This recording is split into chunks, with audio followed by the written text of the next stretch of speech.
This episode is brought to you by Squarespace. Start building your website today at squarespace.com. Enter offer code ONEPIECE at checkout to get 10% off. Squarespace. Build it beautiful.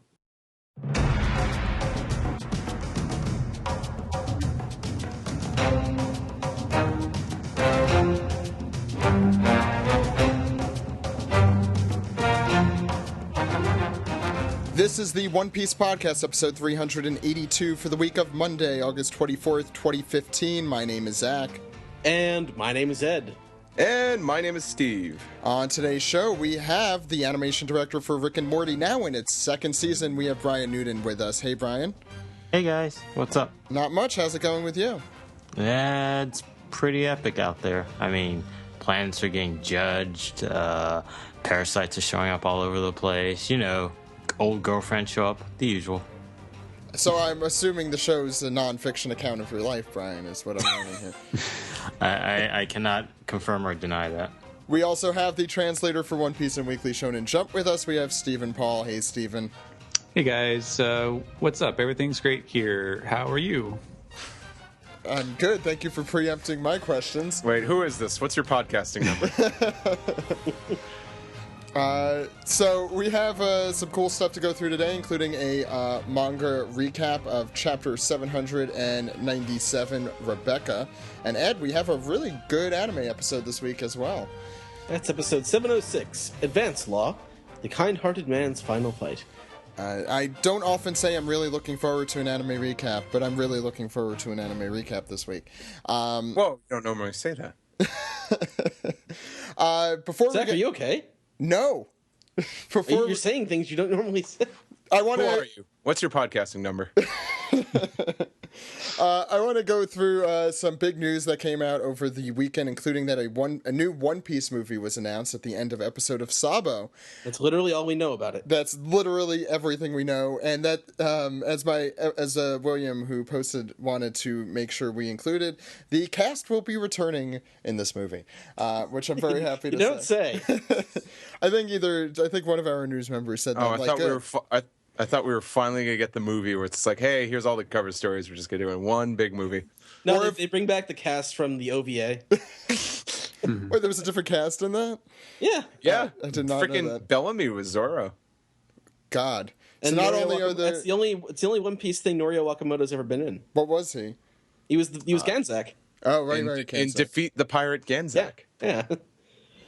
It's going to be like the Simpsons. Ganzak. It's going to be like the Simpsons movie in Japan, where they replaced the series dub cast with a completely new set of characters, and the Simpsons fans they're completely revolted.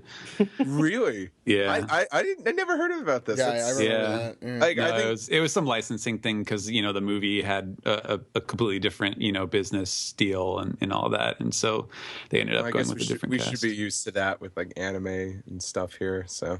Mm-hmm. If you want to get a taste of that Japanese Simpsons dubcast, check out the Season 5 set, because that's a special language feature for Camp Krusty. They have the Japanese voice cast. Okay, we're officially completely off topic.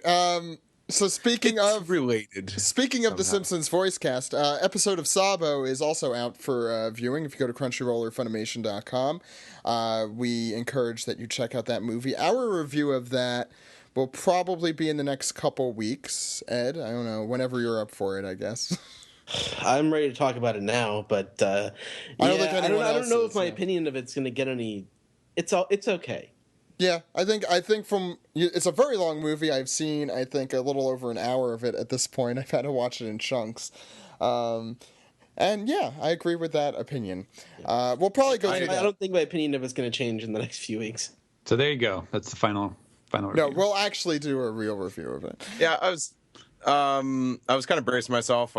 I didn't want my opinion of last year's special to really taint what I was going to think of this one, but I had very positive opinions about last year's, and I was just a little disappointed about the content for this one. But it looks very nice. I'll give it that. From what I've seen so far, it has the old stamp of niceness from Zach.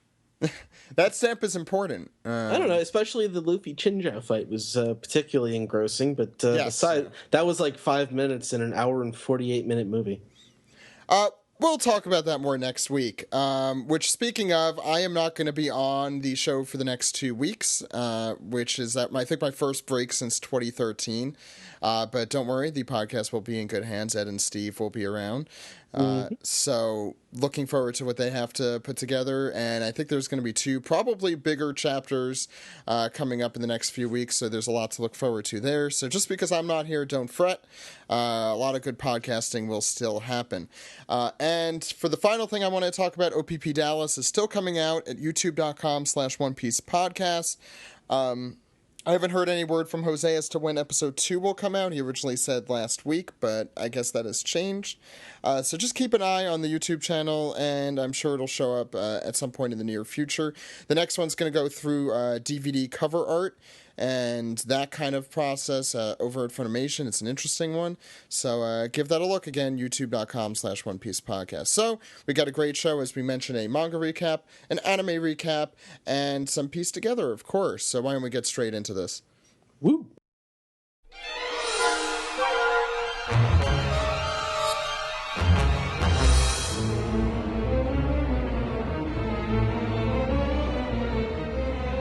This is the manga recap for chapter 797, Rebecca. Ed, what's going on in the front here?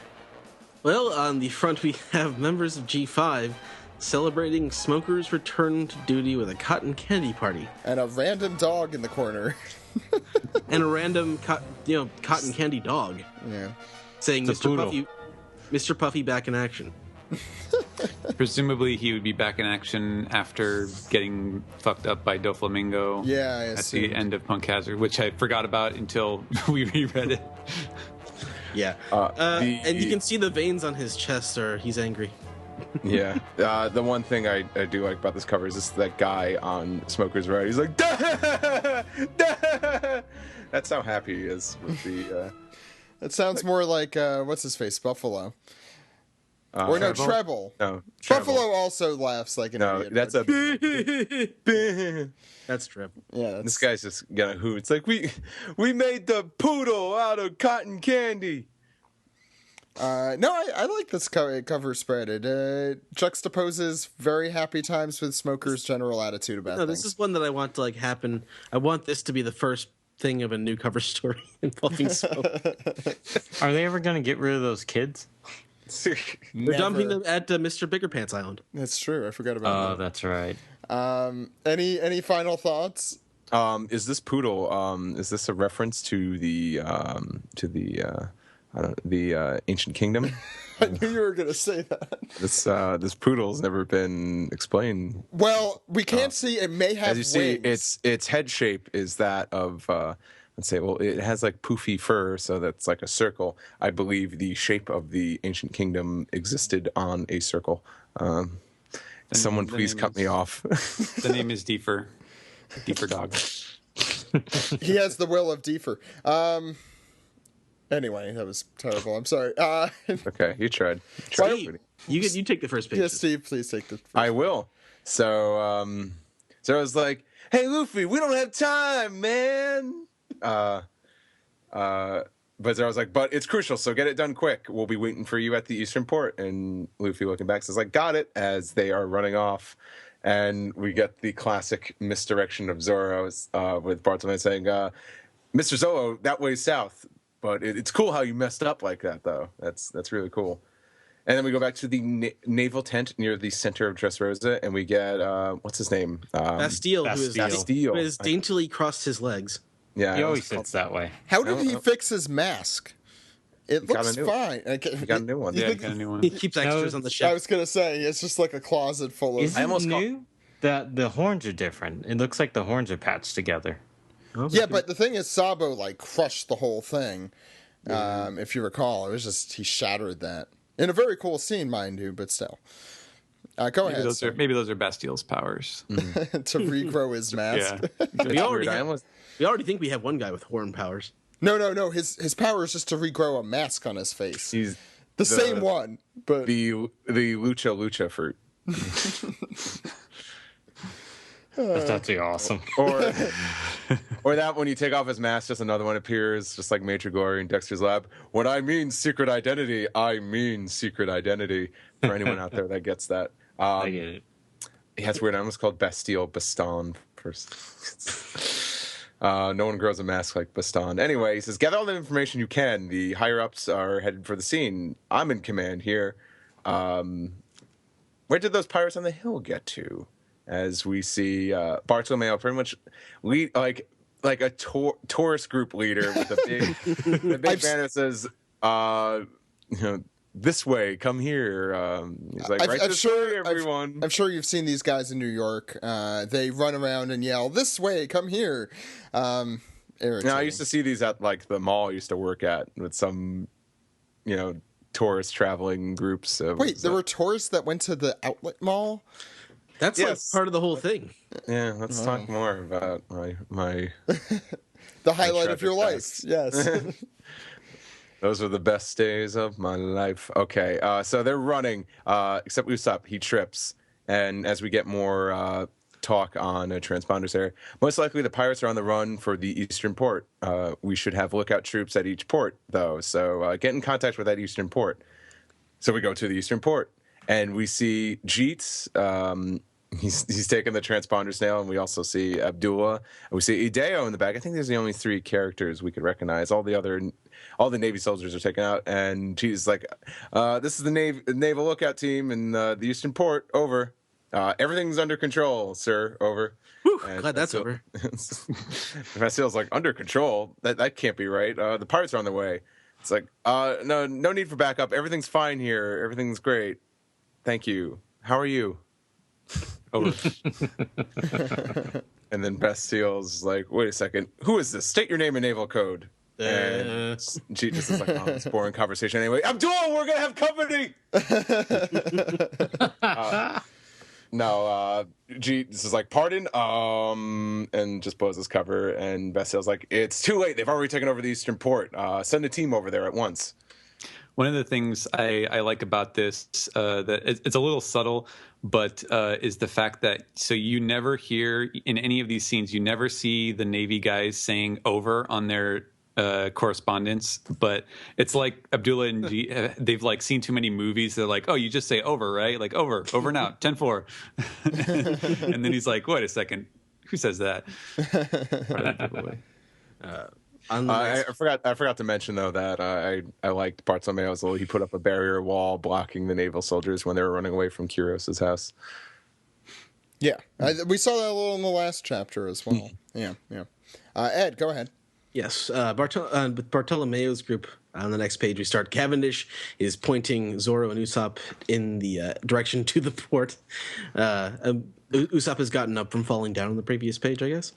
But he says, you're a lifesaver, Cavendish. And we see everyone who's with them. It's Hyridin, Sai, Blue Gilly, Baby Five, Cavendish, and Suleiman. But they're stuck in loan payment hell to these guys, as the college graduates in the audience will understand. And we continue to hear the chatter over the transponder snail. All the criminals who should have been in the palace have appeared in the town ruins to the east. So the palace is empty now. So in the flower field outside the palace, Luffy has appeared on the scene screaming for Rebecca. Where are you? Where are you, art for thou, Rebecca? That's not what that means. Stop using the English language. Fine, I'll switch back to my native tongue. Rebecca, come over here. What are you doing there, Rebecca? Zach's from New York, so yeah, he needs to. If Luffy's going to do that, he needs to get the mustache back from. No, if anything, I should be speaking. What are you doing there, Rebecca? Come down here, Rebecca. That's in a few pages, Zach. Is he calling me? No, some other girl named Rebecca. Jeez. Rebecca, you can make me wait down here all by myself. But they're trying the Disney maids are trying to tell her she can't speak to the pirate. Back into the palace courtyard, Riku asks Tank to call Viola and Rebecca, and to go into town. It's time to announce the Riku dynasty's return to the throne. And Tank is overjoyed, and I don't know why I've assigned this voice to him in my head, but it's like, oh, of course at once. It's the moment I have waited for years. Just that face. Strange. I just that face just like I just read it as oh boy. Yeah, he's like a golden retriever. It's sad that Tank's been around for like 80 chapters, and this is the first time we assign the voice to him. Okay. Well, before then, he could have been just nothing but Mr. T. That's also true. Yeah, pretty much. Yeah. But yeah, that's the end of that page. Steven. And on the next panel, Luffy immediately grabs onto the bars of the window. Right there is shouting for Rebecca. She's like, Lucy, and the maids run screaming as the guards step in the way to intercept him, and they're all freaking out because it's a pirate. I'm not sure if this is one of the guards or if this is Rebecca. I guess it's one of the guards. It's like, yeah, well, okay, he might be a pirate, but he did save our country and everything. And they're like, oh, but he's a pirate. We don't know what he'll do. And meanwhile, Luffy is completely ignoring all of this. Rebecca runs to Luffy to be able to say thanks because she never got the chance after all of the fighting. And Luffy's like, no, shut up. That's not why I am here. There's more pressing business afoot. He says, are you okay with this thing with the soldier? And she's taken aback. She's like, what? And Luffy points out he's never going to see you again. You're never going to see him again. She kind of fills him in, I guess. She's like, I got a letter from the soldier, and he's trying to keep me away from him. You know, he wants us to be strangers. And we get this kind of impassioned speech is cut by little flashbacks to earlier of their story in the arc, where she's yelling at him as the toy soldier. You know, who do you think you are? You're not my father. And she's like, is he doing it because I said these horrible things to him? She said he's just a one-legged toy. And she's got the tears in her eyes, and she says, does he not want to live with me? Am I trouble? Am I nothing but trouble to him? Bryan? Yeah. And then we continue this on the next page with Luffy going, how should I know? You figure it out. I have to leave this country already. He's just basically laying out everything for her. I only came here to ask you if you're really okay with that. And Rebecca screams in response, no, I'm not okay with that. And then Luffy goes, come with me if you want to live. And she goes, yes, I'm coming. Yeah. And everyone's like, Lady Rebecca, no, that's indecent. He's a pirate. And then Viola also calls out to both Rebecca and Straw Hat that they should wait. And then Rebecca has a request of Viola. And then we kind of... Yeah. And then we kind of cut ahead briefly into the future, and we see the outside of the castle wall, and it's like, kaboom! And we see Luffy, like, with Rebecca around his shoulders, jumping from the wall as they like leap into, I guess the Navy soldiers are right in the flower field. Is that what's going on there? Why wouldn't they be? They were hanging out picking flowers. They just announced that Luffy appeared at the palace. So got it. Right. So they got to where he was. And they did say that the pirates were all and the criminals were all hanging out in the palace. So I think they were already going to surround it. Yeah. Yeah. Expected to get them. And then we cut inside again to an attendant heading to King Riku. He's like, King Riku! He's like, what is it? It's Lady Rebecca! She's been adopted by a pirate! It's a very interesting voice. Who is this guy? Some guy. He's a guy who is concerned about pirates! Well, one of those guys who like throws his hands. He's like a Muppet. He's just throwing his hands in the air like, I'm frantic Frankie. There's already a Frankie in the series. Francis. Frantic Francis. Okay. Yeah, but even better is King Riku's reaction to him. He basically grabs him by the collar and shakes his head like he's a Muppet. It's like, what pirate? Which kind of pirate? Who'd do this? One of the Colosseum warriors? And then he's like, Straw Hat! Straw Hat Luffy! Yeah. Damn you, Frantic Francis. Why couldn't you deliver some good news today? We continue on the next page where another frantic individual yells that Rebecca has been abducted and that it was Straw Hat who did it, and he must want the ransom money because, of course. Can this be, Lucy? The sheer chutzpah of it all. There's his native language. Zach gave himself that page on purpose. No, I did not notice that until his full name is Gatz Lowenstein. I'm proud to have him as part of the tribe. So Mr. Lowenstein still professes his love for Luffy, and what are you talking about? No, wait, no, that's just in a normal voice. What are you talking about? What are you talking about?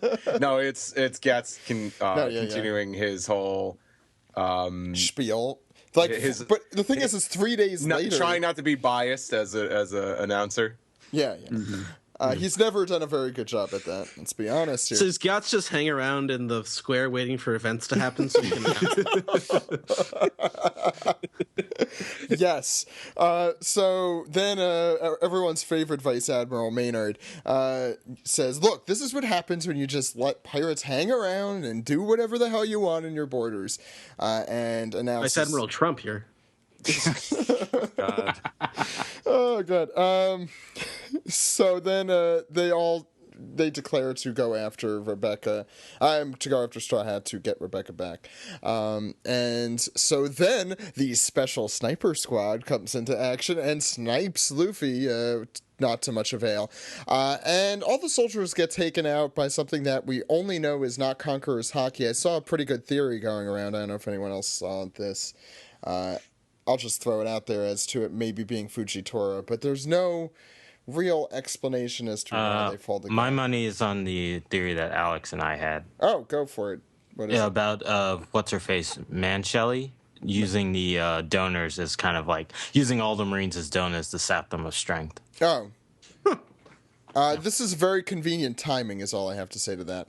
Indeed. It's also, I mean, just the sound effects make it sound like maybe it's just, they were thrown to the ground. Yeah, maybe there's... Okay, I'm really speculating now. Maybe there's, like, a knockout gas in the guns. So, like, when they fired, it, like, sprayed gas. Oh, yeah, it says perfume and pasum, the sound effects out of the guns. Yeah. Guns normally go bang, bang, bang. That's true. And these snipers are all members of the Joestar family, so... Yes. We continue on and to the naval tent where we find out the soldiers had collapsed, and explaining that no, they're still conscious, but they're collapsed. And we find out that the escape route is through the eastern port, and then we see Luffy carrying Rebecca or Nami, I'm not quite sure, through the. Sorry, Nami doesn't braid her hair. Not usually. Through the. I guess the plateau, just through the city. I don't know where. Yeah. The remaining parts of the city. Look at the angry chef shaking his ladle at him. You didn't pay your bill that you didn't come to buy anything. Oh, there goes the baker with his ladle, like always. He's still trying to collect Ace's tab. He's been running from the best. What do you mean he's dead? So are you telling me, Steven, that the baker's going to catch Luffy by the end? Yeah. Vice Admiral Baker. Okay, who's next? Steve, you're next. So up on the rooftops, Nick. Yeah, out comes good old Monkey D. Luffy and Rebecca hopping around, and he says like, "Hey, Rebecca, I'm gonna place you on the other side of the hill so I could be the decoy. Go the rest of the way yourself. You can do that, right?" And it's like the whole kingdom is just looking out for you. If you get caught, you'll just get taken back to the palace. And she's like, "Yeah, I understand. Thanks." And she's like, "Thank you, Lucy." And he's like, "Hee hee, no sweat." You made that a very awkward conversation somehow. Yeah, hee hee. Oh, geez. Thanks. So we get this one guy with. It looks like a bamboo stick. I don't know what it is, but he's just like... I think it's supposed to be a gun, but... It's like, no, there he is. Oh, no, you're right. That looks like a bamboo stick. Like, there he is. Capture Lucy and save Lady Rebecca. A pirate's a pirate, after all. Someone's like, I can't believe I thought you were a hero, as we're kind of zooming out. So it's like, oh, I'll never trust a pirate again. And Love that that poem. this chapter's made me thought like, wow, the new Dressrosa sure is going to look weird with all this With the distorted- Pika statue too. the Pika legs. The Pika legs, yeah, just the legs. So we still hear a faint sound in the crowd as we go to Kuros's house at Flower Hill, and he's packing up his bag, and he kind of He's just packing up his hobo knapsack. yeah. No, he's also got a regular bag. Oh yeah. He's got both a hobo knapsack and a regular knapsack. But he kind of just like has a just sighs to himself and looks around the house, and he says like, "Oh, it looks like my role has ended, Scarlet. Forgive me for lying about our marriage, but it's all for our daughter's sake. She endured 10 long years of suffering and insults for being royalty. So at least this time, her royalty should at least bring her happiness." As he opens his door and begins to head out, and he says like, "I cannot stay here anymore." And we see Rebecca appear in the foreground, and Kuros is surprised, perplexed, if you will. He's very surprised. He cries her name out, Rebecca, and she says, "You shouldn't lie like that." And he's trying to defend himself about the letter. It's not a lie. It's true. Years ago, I was a man of no value. I lived a life of violence. I ended a person's life with my own hands, no matter the reason for it. So you see, and she interrupts him, "I'm not the daughter of some prince from somewhere. I don't even know who that is. I don't care if you killed hundreds of people." Oh, I almost thought you were asking us that. I forgot you were reading. I was like, "Oh, you never been to the Somewhere Kingdom?" Your hands were I don't care if you killed hundreds of people. Your hands were black with blood. I only have one father. I am the daughter of Kuros. It's been a hard road to get Kuros to accept that. Don't lie to me." And we flash back to the promise that you made. "Until the day that you are finally happy, I will be at your side." And Rebecca asks the soldier to be at her side, and she glomps him. As there's an explosion in the background too. Oh, wow, yeah. It's a glomp that made an explosion in the background. The glomp heard around the kingdom. Kind of looks like she farted. Wow, Ed, I thought you really wanted to take this moment because you like this chapter, but I do. I just think it's fun. I just find it. It looks like she farted. Beautiful moment of ruin. No. Yep. Again, Ed, it's always you who derails the topic and makes it ridiculous. I guess Now- this explosion. The explosion. I guess it's just whatever's going on. Yeah, I think it's just stuff. The pirates It might put be in the stuff. Yeah, it might be the people chasing Luffy because he is being a decoy right now. But it's also just a metaphor for this explosion of just emotions. Yes. Stephen, finish us off, yeah. And we see Rebecca is, just kind of collapsed in Kuros's arms, and they're both crying. They're both a total mess. And he says, "You really want me to have me as your father?" And she's like, "Yes, let's live together." And we go back to the palace where Viola is telling Riku that I don't think Rebecca is returning to the palace. And he's like, yeah, I had a feeling about that. And she says, "Yep, this was her decision." We find out that the question she had asked Viola was if she would be the princess, the first in line for her. And Viola notes the irony that this is the second time in her life that she's been asked that question, since, of course, Scarlet had done that many years ago when she first married Kuros. And Nobody likes being a plan B. ouch. Because I think she's probably a better... I know she is definitely a better choice for princess than Rebecca. 100%. We talked about that last week, I think, right? Yeah. Yeah. A couple weeks ago, whenever the last time it came up. Yeah. And Riku just kind of laughs and says, "Well, you can't fight your blood," which I'm not really sure. I guess he's talking about Rebecca, but Yeah, he's talking about Rebecca and Scarlet. Yeah. And we see the entrance to the eastern port, which is apparently it's just a big old staircase right through those giant boulder rocks that surround the whole island. And, Yeah, I forget how weird Dressrosa looks sometimes. Yeah, I was wondering where the entry point to the island was. We've never seen it. yeah. Apparently, it's just between some of those big rocks. There's probably more than one, but this is the one we're looking at here. And the whole crew is kind of hanging around. Luffy is not there yet. Trafalgar Law went off to do his own business. These are the two bosses of this whole ramshackle group, and they're off doing what? God knows what. What are they thinking? And Bartolomeo notes that hey, it's a big group of pretty famous fighters, but even they have their limits on who they can hold off while waiting for these guys to show up. And speak of the devil, he notes coming up out of the distance, to his great shock, is Admiral Fujitora, who is Tao-Pai-Paiing in on a giant bit of rubble. And he notes, "Oh crap, it's Fujitora! Hurry up, Mr. Luffy!" And Luffy is panting like a dog, rushing his way through the city. Look at Bartolomeo's face there. Yeah, it's great. Great. Well, Bartolomeo is the king of the faces. Yeah. All right. This arc. So this chapter may have divisive opinions. Let's find out. Let's start with one that we know will be positive. Might as well start on a high note here. Ed, what did you think of this chapter? I like I love the resolution of the Rebecca Kuros story. Like, we're trying to teach Kuros that, his relationship, that he is a good person, that he's allowed to have this family life. He thought that, the best thing for his daughter would be for him to go away, for him to not be in her life at all. He has to see himself as having value. And I think she's trying to show him that he has value by refusing to let him leave her again. First time he was forcibly removed from her memory when he was turned into a toy. But now she has made the choice to demand that he stay with her and sort of live as a family, to have the chance that they never had. And Kuros's actions make sense as someone, and I think Oda does a good job of that, showing the guilt and the pain that he feels about his life before he met Scarlet, and just trying to have a clean break with it all, and that his daughter is literally better off without him. But she makes him understand that that's not the case.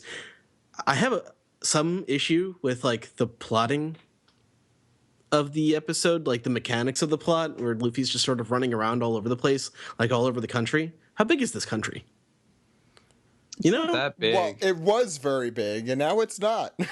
Yeah, I don't know. I love that cathartic moment. I love those last 3 pages, but other than that, it was just sort of it was kind of a mechanical chapter.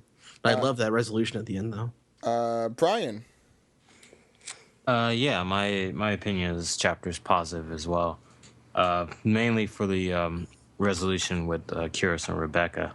Mm-hmm. But the only thing that would have made that resolution absolutely money if we had that just like one panel shot of Kuros's hands touching Rebecca. Mm. Yeah. Because that was the whole big thing. He would never touch his daughter without gloves. And I was expecting that to happen, that like really his kind of guilt over his criminal past is finally absolved when he can finally like hold his daughter for the first time with human hands, not just toy hands, which is another good telling. Yeah. Stephen, yeah. Yeah, actually, I as well. I actually kind of liked this chapter. I'm not the biggest fan of what Oda did with Rebecca's character overall, and all of that. We've been through that plenty before. Particularly around kind of the conclusion of the Diamante showdown and stuff. But I thought that for what was remaining, that this was a well done resolution to basically the whole Riku family storyline. Mm-hmm. It puts Viola back into a kind of a proper position of responsibility, which I really wanted to see. Yeah. Best part of the chapter. Yeah, I like her character, and I like the idea of her being the one to take over, given how kind of savvy she is.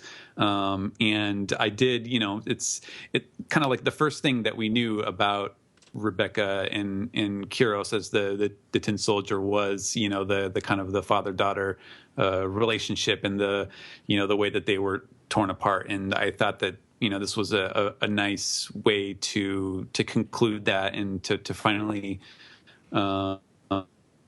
bring whole. And there wasn't really any surprises there. It's basically what you would expect. But I liked seeing it, and I'm kind of glad that now that storyline has been wrapped up. It brings us that much closer to kind of finishing the whole Dressrosa storyline as a whole.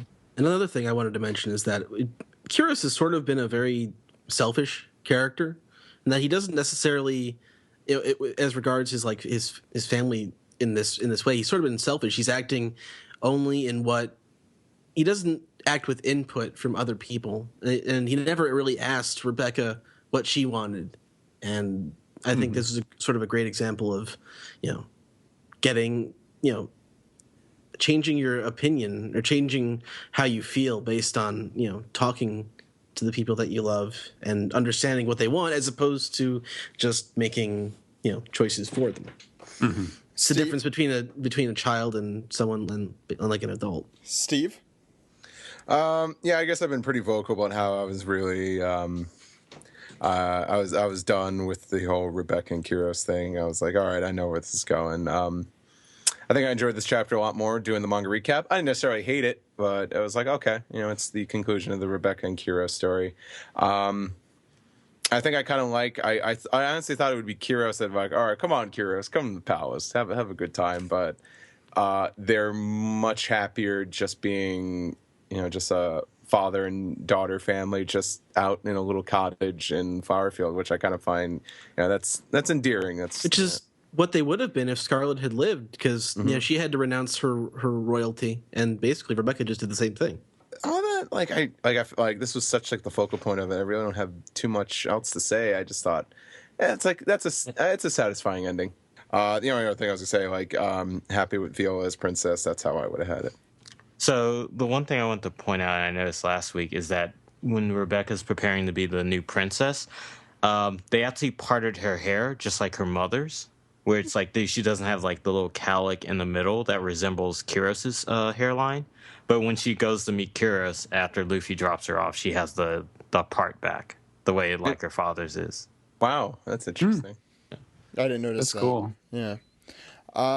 There's one thing I just wanted to mention here. I was reading Greg's column, which you could check out at onepiece.com. And he was going through, correct me if I'm wrong, I think he was going through the Rebecca Scarlet storyline and kind of his thoughts on it. Not Rebecca Scarlet, the Rebecca Kyros storyline. And saying reading it reverse chronologically actually provides some interesting insights as to the story. I think my major quarrel with it overall is that it's been around 40 to 60 chapters since we've really had an update as to what was going on with this, and so I'm just inclined to care significantly less for a story that was very good, but because of the general pacing of the arc and all the stuff that Oda had to, get through, I think it suffers significantly from that. I've just been marathoning through it. I'm only a couple weeks behind right now in my crazy marathon. But there's still a lot of distance between what happened with Kyros even beating Diamante. But more importantly, I think the stuff earlier on, I think it's been a little messy in just how it's been told overall, this story.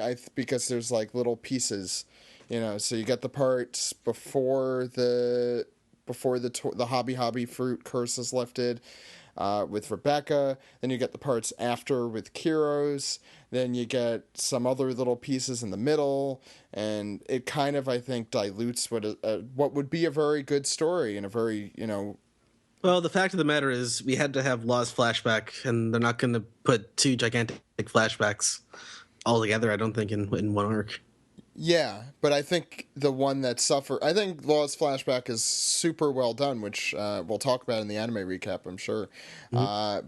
But I think Rebecca's and Kyros's suffers significantly in how it's told. Because I think the story, Kyros' story, which is what it is, we've talked about, it's not Rebecca's story, it's Kyros' story, is heartbreaking and heart-wrenching and interesting, too. But because of the way it's told, I don't give a shit when we get to this point, and maybe that'll change in the future, but right now I don't.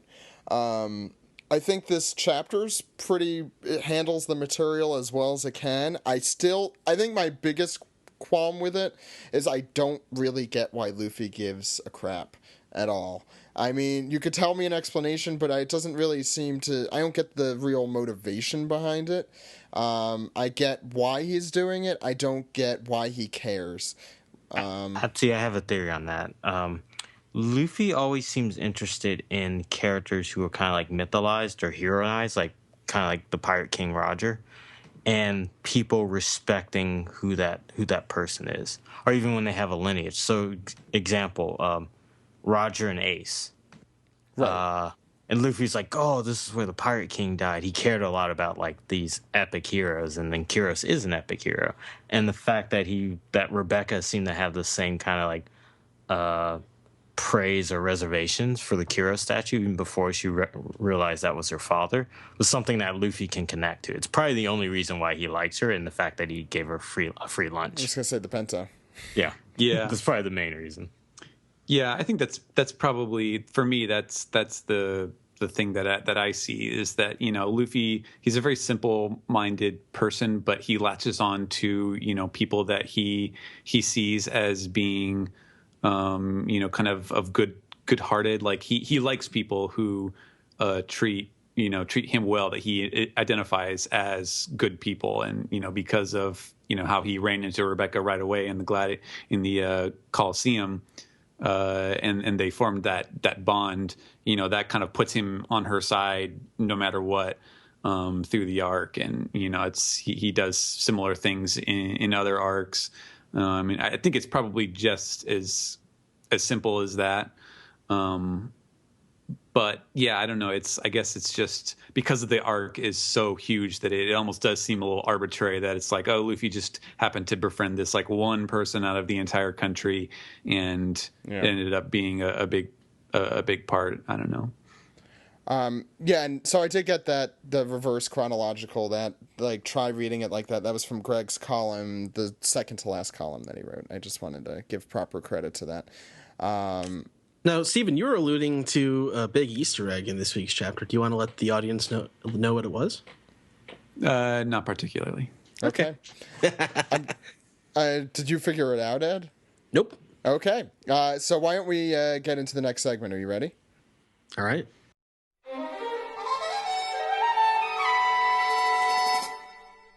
Today's episode of the One Piece Podcast is still brought to you by Squarespace. Start building your website today at squarespace.com. Offer code ONEPIECE to get 10% at checkout. Squarespace, build it beautiful. And speaking of, Steve, you know how to build things pretty beautifully.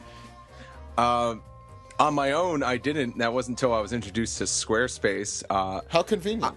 Yeah, I don't know how to make a website. I'm not cut out for this thing. But I went to Squarespace, and they couldn't make it any easier for you. For those that aren't savvy with programming, HTML, whatever, Squarespace keeps it nice and simple and has like so many different formats to choose from to make your website. Like me, I have a portfolio website, and it looks great. It looks so professionally done. It looks like I'm a professional just because my website looks so darn professional. Like it's so easy. There's no coding required. It's, you know, just these very easy to use tools. It's drag and drop. It's awesome. It's incredible. It's a phenomenon. It has state-of-the-art technology, like just powering your website to ensure, like, you know, security and stability. And it's trusted by millions of people, and also by so many respected brands across the world. Millions of people. Me too. I trust them so much. I think my website looks great, and I feel confident, and I also didn't have to work very hard.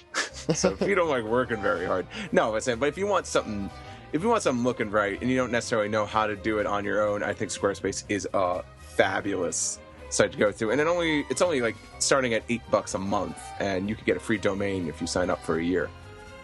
And so you could, your Squarespace site is steveyurko.com, right? Yes. Yeah. And what do you have on there? That is my portfolio website. So I have like a lot of my artwork on there. But like you could make it like a blog or whatever the hell you want to make it. Sure, you could add a bunch more things. You could add blogs. I know podcasts will host on Squarespace as well. Well, that's Jammer's podcast is on there at amangapodcast.com. Mm-hmm. So yeah, please go to Steve's website, and more importantly, or as importantly, I'll say, go to squarespace.com, enter offer code ONEPIECE. Thank you all for your support, and thank you Squarespace for their support of this podcast, helping us do bigger and better things. And remember, build it beautiful. Beautiful.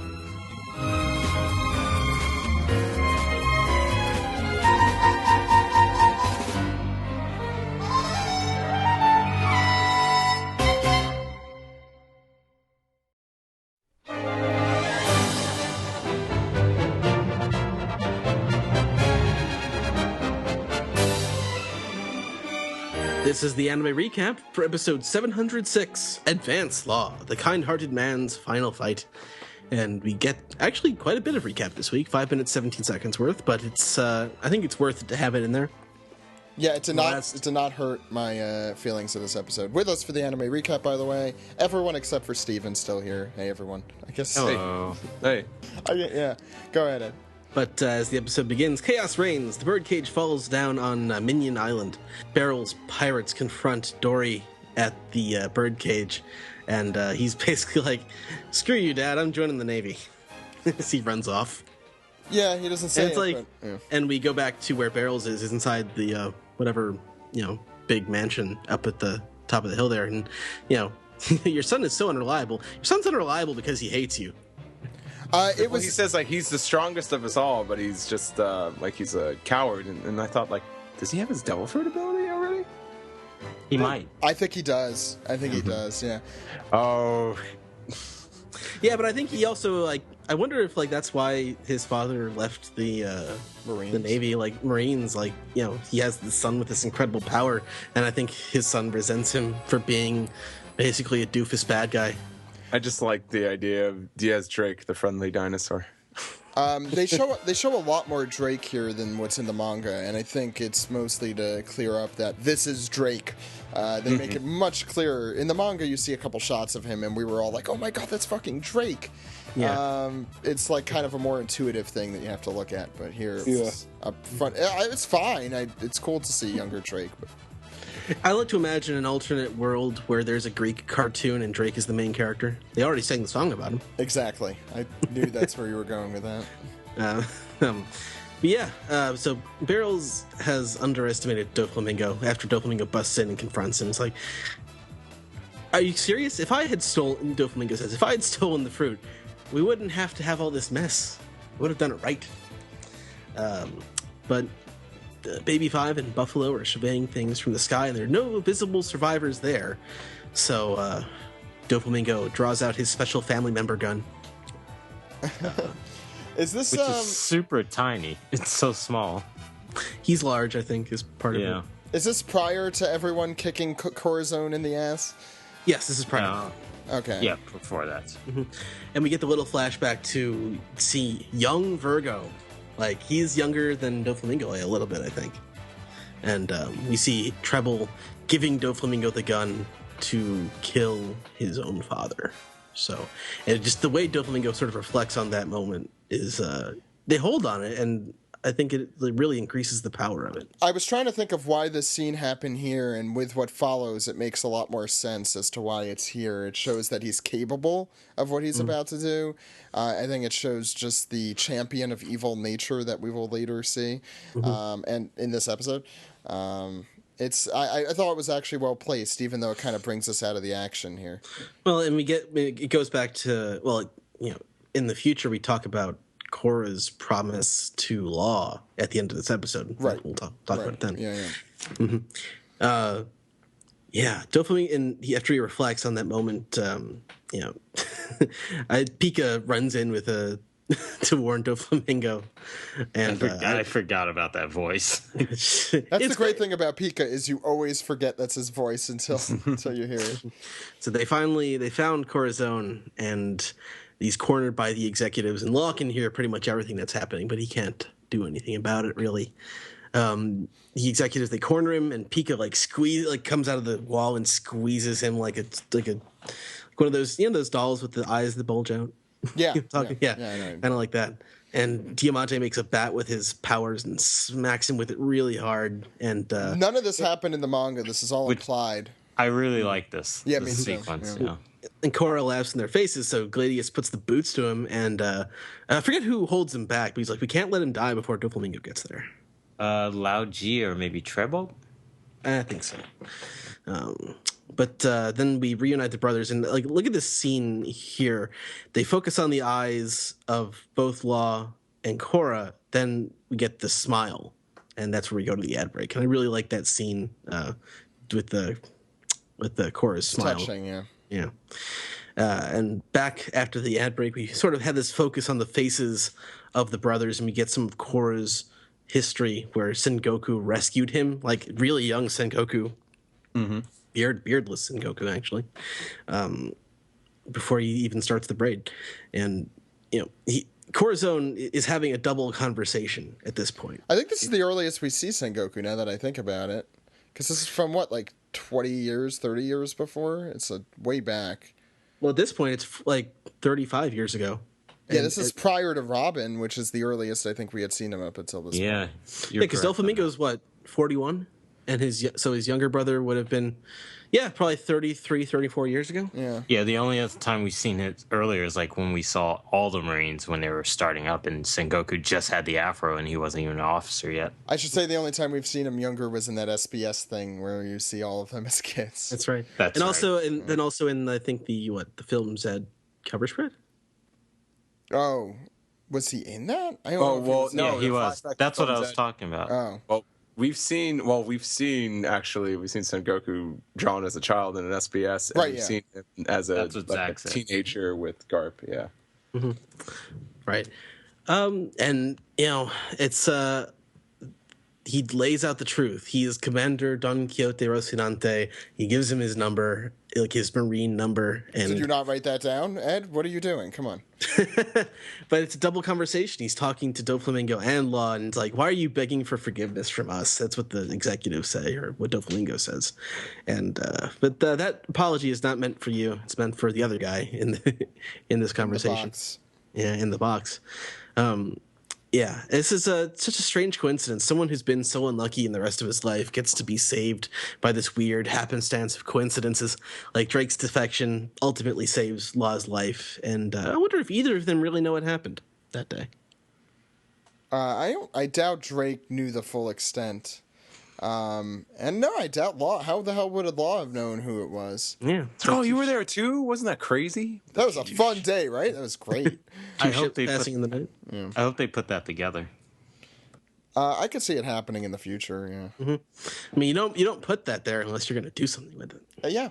It's the 6 degrees of separation. It was a very kind of lost moment, actually. Because we definitely know Drake is aware that Doflamingo killed his father, so he's not ignorant of that fact. No, he was of an age where he would be cognizant. And he's 6-7 years older than Law. I think he's a little bit older. Yeah, he was 11, 12, right? I have no idea. He's definitely bigger. I don't know. Yeah, Law's Drake's a teenager at this point. Yeah, mm-hmm. I figured he was 12, 13 years old. I don't know. Keep going. Yeah, so fate has sort of conspired in favor of Law surviving here, and Doflamingo insults Rocinante by comparing him to his father. So it's really only an insult in Doflamingo's mind. Basically, after they point the guns at each other, and he says, "You would never pull the trigger. You're just like our father. You're weak." And I think Korra understands that he is going to be killed because he saw what Doflamingo did to his father. He was holding Rocinante. We see that. He shoots him as he's holding him. And he apologizes for, basically being a terrible father and removing them from. It's in some ways it's removing him from Mary Joa, but it's also not realizing the consequences of moving from Mary Joa. This is so. But also not teaching him to be a human. Yeah. He tried to, but he couldn't do it. This is I think this was just so much more vivid in the anime. It was dark. This was so dark. Mm-hmm. Yeah, and what you get in the anime that you never got in the manga is the scene where Rocinante and Doflamingo are standing over their father's corpses, and Doflamingo's holding a smoking gun, and Rocinante's just crying. Yeah. You never think that the anime would up the ante, than the manga. Usually the anime is a little more toned down. Very successful in this one. Yeah. Yeah, I agree. So I think Law was sort of feeling betrayed by Corazon's promise that he would not die. But anyone who makes a promise that they will not die will die, pretty much. It's not something you should do, especially if you're a character in a flashback. But Corazon sort of raised Law in these past 6 months to disobey him. He cured Law of his cynicism. He's not that same broken child who appeared before you 3 years ago. And it's a really touching scene. Like, love has basically set him free. Like, Corazon showed him another way, and now he's asking Doflamingo to let him go. But I don't think he really expects Doflamingo to do that. Mm-hmm. But that was the last straw. And the way they shoot with the gunshot scene, it looks a lot like the Bellemere scene. It was super well done. Both of this. I teared up. I think I got the feels. I think as Bryan called it. It's Corazon is just such a well built character in such a short amount of time. Mm-hmm. That I think it just hurts pretty hard. It hits you pretty right much. After that shooting scene. We get like the memories of their time together, which is that helps to do that. Yes. Yeah, and right before like Corazon, we get a flashback of Corazon where he like sticks Law in the box and says, "I love you." Yeah, yeah. That's the one that punches you. Yeah. Oof. But, it's similar to that, like kind of the Robin punching scene in that. And honestly, we've never really heard too many characters like say that in the flashback. I know Bellemere said that to Nami and Nojiko. Yeah.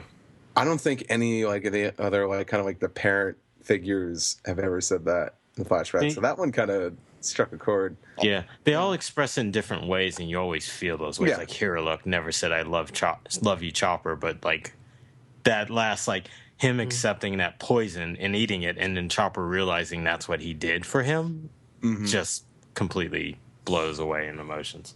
And like Ovia and Robin were like the same way when they sort of sat together and for that brief time. I think the thing about the Corazon shooting here at the end too is it's that typical Doflamingo gangster style of I'm going to shoot you 18 times to make a point. It's not quite as Bellemere just gets shot once. It's a very different. It's like unnecessary violence for it feels like, which is Doflamingo. But yeah, he took away Doflamingo's path to immortality. Like, I think he understood. Like, and we've sort of neglected to mention that he's already told Doflamingo that he gave Law the fruit, and Law is gone. He's off the island, and the coincidences again of Buffalo and Baby Five. They rush over to say, so that they got this kid. The Navy got this kid, and like and Doflamingo is just sort of fooled by it. That's that good karma that Law has apparently for having such a bad life to this point. But was there it's also an animation. Sorry, was there an animation error with this? Because every time they'd show Baby Five and Buffalo from like a bird's eye view, they're over the bird cage. Yet when you show from worm's eye view, they were underneath it. Yeah, I noticed that as well. Yeah, that was probably an error. That could be something that they fix later on, in DVD releases and stuff. Sometimes little things like that get fixed. Who knows? I think it was an error. Yeah. Yeah, I caught that too. Ed, keep going. There's, I think, one or two more heartbreaking scenes. Well, so the Doflamingo family, after assuming that Law is the one that the Navy has taken, the kid, and they haul away the boxes of treasure. It's a different kind of treasure they wouldn't understand, but you see that Korra put the spell of silence on Law, so that everything that he interacts with doesn't make any noise, and he just has to stay alive long enough to let him escape. And again, Law being the very lucky boy in some ways, Suru comes up and starts shelling basically the coast where the ship is, and that's right at the moment when Corazon dies, and he starts making noise, and then the bombs come, and no one really sees him running away because they're still looking. They're looking to get on the ship and get out. I think that's probably the most emotional scene. This is when it got me. This is when it got a little teary. Oh my God, great song choice right here. I don't know if they've used this song before. They have. It was a good choice though. It was so good. Like as soon as it cut to those cannons firing, and then it's just oh man, and Corazon getting covered in the snow. It was perfect. I remember, I think a year ago I said, Toei, you have one job. You got one job. And they didn't play The Sound of Silence by Simon and Garfunkel, and I'm still upset about it, but still. Hello, darkness, my old friend. It was great, though. It was so good. Don't watch this episode at work, because you're going to be salt in your eyes and making noises, and everyone's going to ask, what's wrong? I was going to think you got fired. Yeah, almost. It was a great episode. I think I wrote that this was one of the best episodes in recent memory, and I do mean that. And when I say recent, I mean since the time skip. Probably one of the best since the time skip. I think the ones right after the time skip were really good, actually. But it was a really solid episode. I think we've talked about this for the last few weeks, but Toei really steps their game up during the flashbacks, and that's really good to see because those are usually very important. The animation, wasn't the best in the world, but it was good. It was fine. And but I think the pace, I was sucked in. I wasn't thinking about the things that I usually think about since we do a podcast about it. And I wasn't thinking, as critically. I was just watching, which I think takes a lot for me. There was one scene that I thought was particularly well animated and directed. There's this scene where they go from Corazon's smile as he says, I love you to Law, and then to Law's smile as they do that, and then to that ridiculously shadowed, angry Doflamingo face. That was great editing work or directing work. I'm not sure what it was. That was a lot of I loved that. I know what you're talking about. And I also loved the scene where after Doflamingo shoots Corazon and he's walking away and Doflamingo's face is seething in anger. Because not only did he lose the op fruit, but he also had to kill another one of his family members, because in his twisted logic, his family makes him do that, not the fact he's just a shitty human being. Right. One of the really cool little interesting things I did not notice in the manga is you see Law pounding on the box, and it moves Corazon as well. I thought that was a really cool little touch.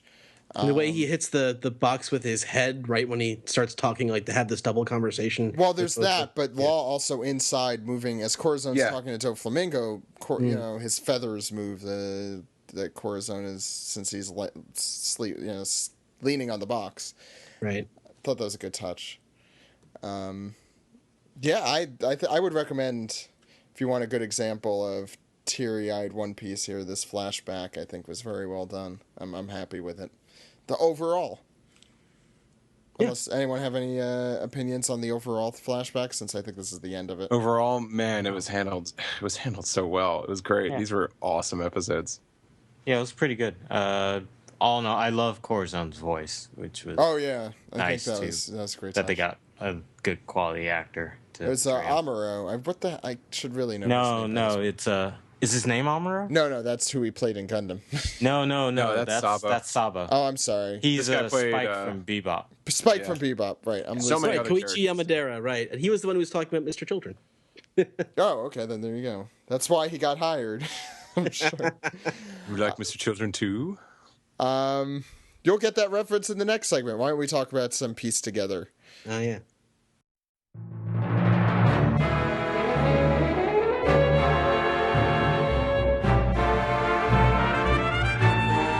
This is the Piece Together segment where we take your questions, your comments, and your theories. Why don't we start on email here? That was done by Giatz. Thank you, Giatz. We'll have you back another time, maybe. I don't know. First one, no one cares. Okay, I see how it is. First one comes from Abdul, who gave us a treatise. We're gonna try and just pick out the important parts here. He had 4 questions. I'll ask 1.5 of them. I think that's fair, right? That's a little less than half. But thank you so much for sending in this email. It was very well thought out. He just wanted to start saying that he's been a fan of One Piece for around 4 years and a new listener from New York.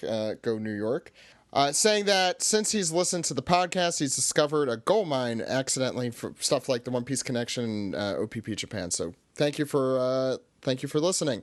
I'll go through one of his questions here.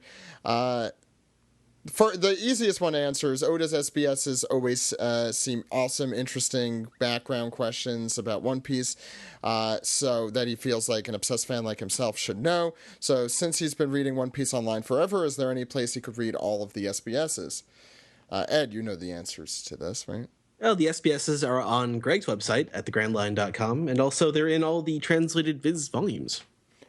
I'll ask his second shortest question here, which is regarding Kaido and his strength as compared to Shanks. Isn't it worth noting that after Shanks went to intercept and stop Kaido as he was moving against Whitebeard, he and his crew showed up at Marineford completely unscathed? Does this go to Shanks' strength, you think? What do you think exactly happened there? I think it does. Any thoughts? You think it does? Yeah, I think Shanks is definitely stronger than Kaido. Interesting. I get the impression, just based on the way that Oda has handled Shanks, that I think he is the least of the kind of the typical emperor style, as described to us as like having these huge alliances and a bunch of other guys that are kind of doing their bidding. I feel like Shanks is more of a tight-knit crew that just kind of does stuff on their own. Yeah, that I agree with. Yeah. Except for Rockstar. He sucks. He's their alliance. Yeah. Well, I'm actually surprised Blackbeard expanded the way he did. I thought they would just stayed as like straw hat and anti-straw hats. Next question. Hello, gentlemen. This one's from Hassan. I've noticed that most of you believe that the final battle of the Straw Hats will be against the Blackbeard pirates. So my question is, why? Why not against the Marines or one of several of the fellow Worst Generation members, or perhaps even the Celestial Dragon or their king, as I predict they have, wielding an ancient weapon? That ancient weapon, by the way, guys, would be the poodle we saw at the beginning of the chapter. It's the 4th weapon. It's the 4th ancient weapon. That is the poodle. The Poodon. The Poodon. Any thoughts? Well, because Luffy and Blackbeard are like diametrically opposed. They're both trying to create an era, but they're trying to create, they're the inverse of each other. But they are both pirates. I mean, that's also a good point. And the world government is the world, the Navy. That's diametrically opposed. I mean, the thing to me is that I think the Navy, in particular the Navy, they exist for a specific purpose. And yes, they serve the world government, but they also they have a value. They provide a service. They kind of stand for something. Whereas I feel like he's in it for purely selfish reasons. Like, he's pure id. And I think the way that they are foils for each other, he and Luffy, make it more likely that that's going to be the final. It's going to be sort of like they're both on the precipice of being the One Piece, and one represents a potential utopia and one a potential dystopia, and so then it's like the battle of good versus evil sort of thing. That's kind of how I see it. Yeah. Any other thoughts, Steve or Brian? How many times do you see the Straw Hats always going against the Marines and stuff? I think everyone always wants that classic good versus evil battle. And God, like the Blackbeard pirates so far have been very protected, as in we haven't seen too much of them. And obviously, it's all this hype building up to this big battle with the Straw Hats. And hell, like I enjoy like the pairings of like One Piece versus CP9, so I'd absolutely adore it with the Blackbeard pirates. It should happen, and I think it's an appropriate way to wrap up the series. Brian, do you have thoughts on that, or? Pretty much everyone said everything I'd said. Plus, they're the anti-Straw Hats. Everything Luffy does, Blackbeard almost does the opposite, but in a very similar manner. And it's always been presented that, because like with Van Ogre and Usopp and all this stuff, there's every Straw Hat kind of has like a parallel to the Blackbeard pirate. So it's coming. I think basically I think we've said this before, but Blackbeard is Waluffy. He's the Waluffy number Luffy. one. Waluffy. I'm not gonna win. I wish that's what Blackbeard was like. I'm going to preface this question. I won't ask this if everyone says no to this preface. Has anyone watched Love Live? Love Live? I don't know. No, I haven't. Does this show how much I watch this show? I think Jammer has, so we will postpone that question. For people who do anime, people who do an anime podcast, we don't watch that enough. Certainly don't watch anything new. We'll ask that when someone. I think Jammer is the only one I know on the podcast who has seen it, so we'll postpone that question. Next one comes from James. How's it going, One Piece podcast? In episode of Sabo, all of your favorite characters appeared again. Stelly. I know how much you must love that guy. Anyway, for the regular questions first. There's 3, but I'll ask the first one. Finally, a new One Piece movie. Do you think Toei was more focused on newer Dragon Ball Z films and its resurgence to make a new one, and that's why that took so long? I mean, certainly in terms of like the timing of stuff. I mean, they're not going to they're not going to have 2 movies in production that are going to come out at the same time and compete against each other. So in that sense, that's why it wasn't out earlier. But they can only make them so fast. I mean, I think, we've all been big fans of the last few. So it's like, every few years is about right. Yeah. Rather than pumping them out. Yeah. I would also think, considering how large and how long this arc's been going, that might also contribute to the delays. Yeah, definitely. Yeah. Because, I mean, there hasn't been a point in the story where you could place a new movie, really. So I assume, definitely by the time the next movie comes out, Dressrosa better be over. I assume they haven't even started the planning. Well, if that's the case, then none of us are winning that bet. Yeah, which we'll talk about at the end of this segment. He also asks, do you think episode of Sabo was made for casual watchers and readers that may have forgotten older events? I think that's a safe bet. They sure did a lot of explaining. Yeah, a lot. I think the narrator had the most lines in that special. Yeah. Final thought was hearing Sanji again in episode of Sabo. How happy do you think that the twirly hat or swirly hat? We use twirly here. It's twirly. In this podcast, it is twirly. Because a swirly is when you get your head dunked in the toilet. Exactly. Which Sanji wouldn't be up for unless it was Boa Hancock doing it. But I could see Oda doing that to Sanji. Also true. Do you think those voice actors were to see the Kaido chapter and finally get lines again after so long? How excited do you think they'll be for that? Pretty excited. Yeah. Hey, work. All right. I think that they do a lot of merch and other promo work that they probably are still doing stuff pretty consistently. Not as consistently, obviously, but we have a couple more questions here on email. Raul from Luxembourg has a question here. Now that we're coming closer to the Wano arc, I think the Straw Hats will find a poneglyph in the country of the samurai. All of the other poneglyphs are in hidden places where the world government has no authority. Skypiea, Alabasta, Fishman Island. That last one's kind of...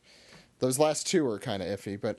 anyway, I dispute the premise of this question. Anyway, the same goes for Wano, as previously mentioned in the Punk Hazard arc. My question is, what would you like to see in respect to the content of the next poneglyph? That is a good question. History of the Ancient Kingdom, Will of D, Ancient Weapons, something else. Brian, I feel like you should probably take this one first. Well, yeah, we've already gotten a hint to possibly one of the authors of the poneglyph, which is Joy Boy. I want more Joy Boy. Who the fuck is that guy? Yeah. Well, yeah, if there are other people involved, but because of that hitting at Fishman Island and that almost being the approximate middle of the series, I imagine the poneglyphs may start to take on a single voice as we get closer to the real poneglyph. Interesting. Ed? I would like to see more about Uranus, or also bringing giants back into the story. I will refrain from making a Uranus joke, but great. Steve, do you have any thoughts? I thought it was Wowzak, potty humor. Well, we did a swirly, the last question. Swirly. That you brought up, Steve. It's literal potty humor. Literal. So we got one by C. What would Pluton be considered by? Well, Pluton's the battleship. Yeah, it's probably land. The battleship. It would be land on the sea, on top of the sea. I guess we need something by air. That's Uranus. Uranus. Yeah. Mm-hmm. You have not read my column. How many? How many? There's 3. You named all 3. Poseidon under the sea. Yeah. So. Yeah. You're all good. I'm going to go to the next question. So I'm fine here. How about you? It was a boring conversation anyway. Next one comes from William. I noticed an inconsistency in the translation of episode of Sabo. Early in the special, Sabo and Koala are exchanging information at a dinner. Koala mentions the devil fruit of the 3 executives. The subtitles translate Diamante's fruit as both the ripple ripple and later on as the flutter flutter. Which is just fun to say, let's be honest. Did the subtitles just screw up? Also, as a side note, I noticed that Sabo was eating the exact same things that Luffy ate at a different restaurant at the beginning of Dressrosa, which I'll say right here as my own commentary, make for fantastic screen caps.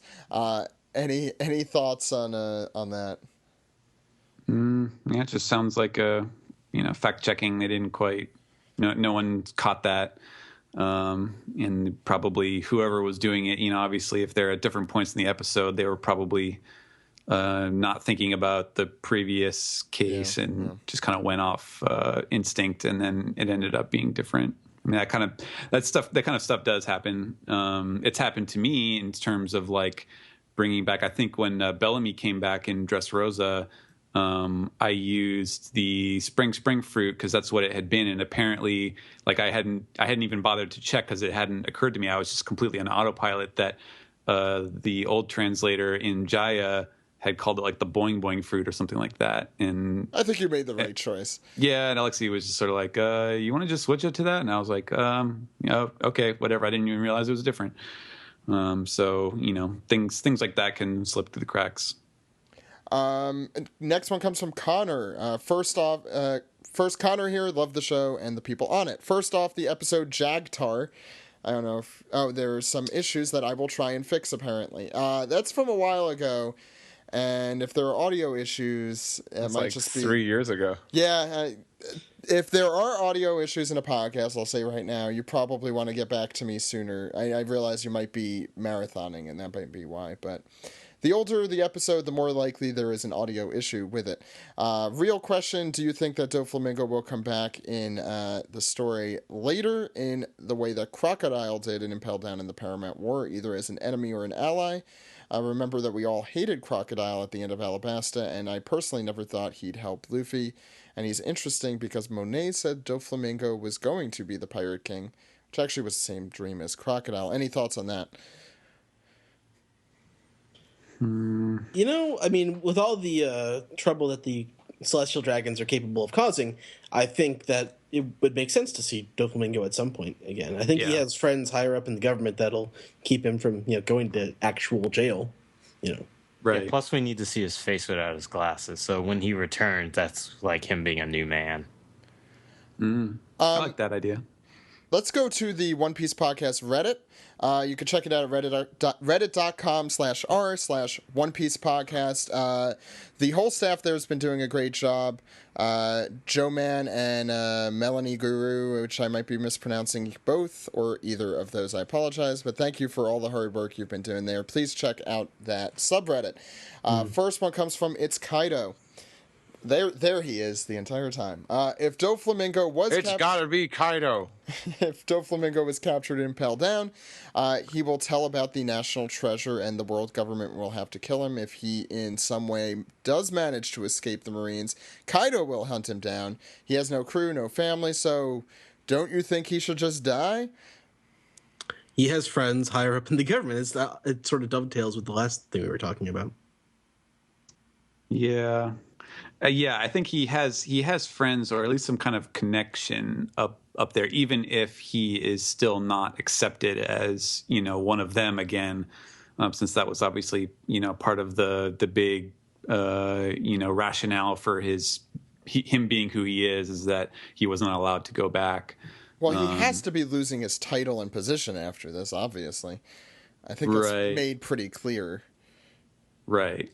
Yeah. No, there's definitely something is going to have to happen with him, but I don't think he necessarily will die. I mean, it's hard to make a case that any character in One Piece is going to die, just given the way that Oda writes. But plus, Doflamingo has some information that the world government's afraid of getting out, so he's probably using that as leverage. But he knows the real location of Nicolas Cage. I understand. Right. Mm-hmm. The national treasure. Right. Yeah. Next, he also asked, "What do you think the biggest mystery in One Piece is, in your opinion?" What the One Piece is? Sure. Good answer. Melanie Guru. The only answer. It really is the only answer to that question. Melanie Guru asked, "Do you guys think Panda Man will ever be anything more than an Easter egg? Any theories on his identity or his purpose?" No, he is a joke. It's a good joke, but it's a joke. If they're ever to make him a canon, like, I've been watching over you, Luffy. It's like maybe he's the One Piece. You've been too many places at different points in time. Nah, it would be if One Piece was more of a comedy that didn't give a shit. I could see that, but nah, they're not gonna do that. If he's gonna have an appearance with like an Oda box and everything, he better be riding on a jet ski over a shark. That's all I can say. In a leather jacket as well. Exactly. Also asking, what do you think of the new subreddit design? I'm a fan. Thank you. I love the scrolling banner. That's really awesome. Mm-hmm. Steve is enthusiastic. Well, what else am I supposed to say? I'm like, whoa! How'd you get it to move left like that? Okay, It's a big strain on the animator's wrist. Duperco says, now that Rebecca has been removed as a potential future ally at the Reverie, thus eliminating any future relevancy. Wow. Harsh. How low does she rank as a female character for you? This person hates Rebecca more than the average person. I don't know. She's one of the more realistically drawn characterized 16-year-olds. I was going to say something. She's certainly a more realistic. I mean, you can see. I always draw the contrast between her and Vivi, and you can see the difference that opposing, upbringings have on people. Yeah. And I find her to be a very realistic character in her, her emotional desires and the things that she wants out of life. And I appreciate her for that. She's certainly better than. What's her face? A Piece? Yeah. She's better than Conus. I don't know. Conus had an awesome bazooka. I would put her below Conus. Yeah. I almost thought it's like, no, Conus was like, she stood her ground. Wow, that's a tough debate. Conus or Rebecca? Who did more? I think Rebecca. I feel like Conus did more to help.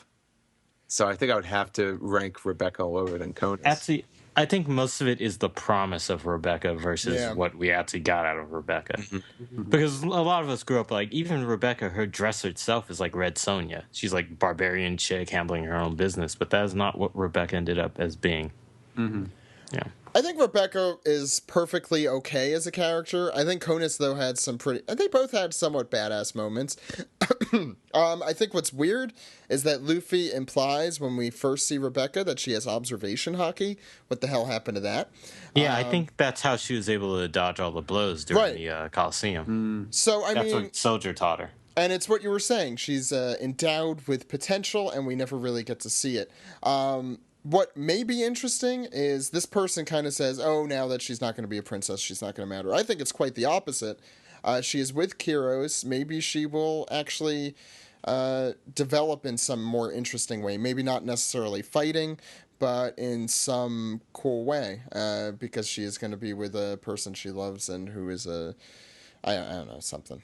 Being royalty is its own box. Yeah, I don't think her and royalty would have... I think that would have made that character worse.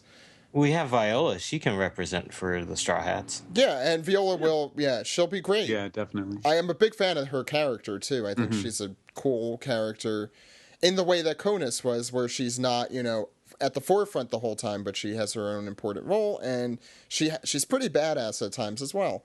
McBearcat asked a question, which I am sure that Steve and Ed will like to answer.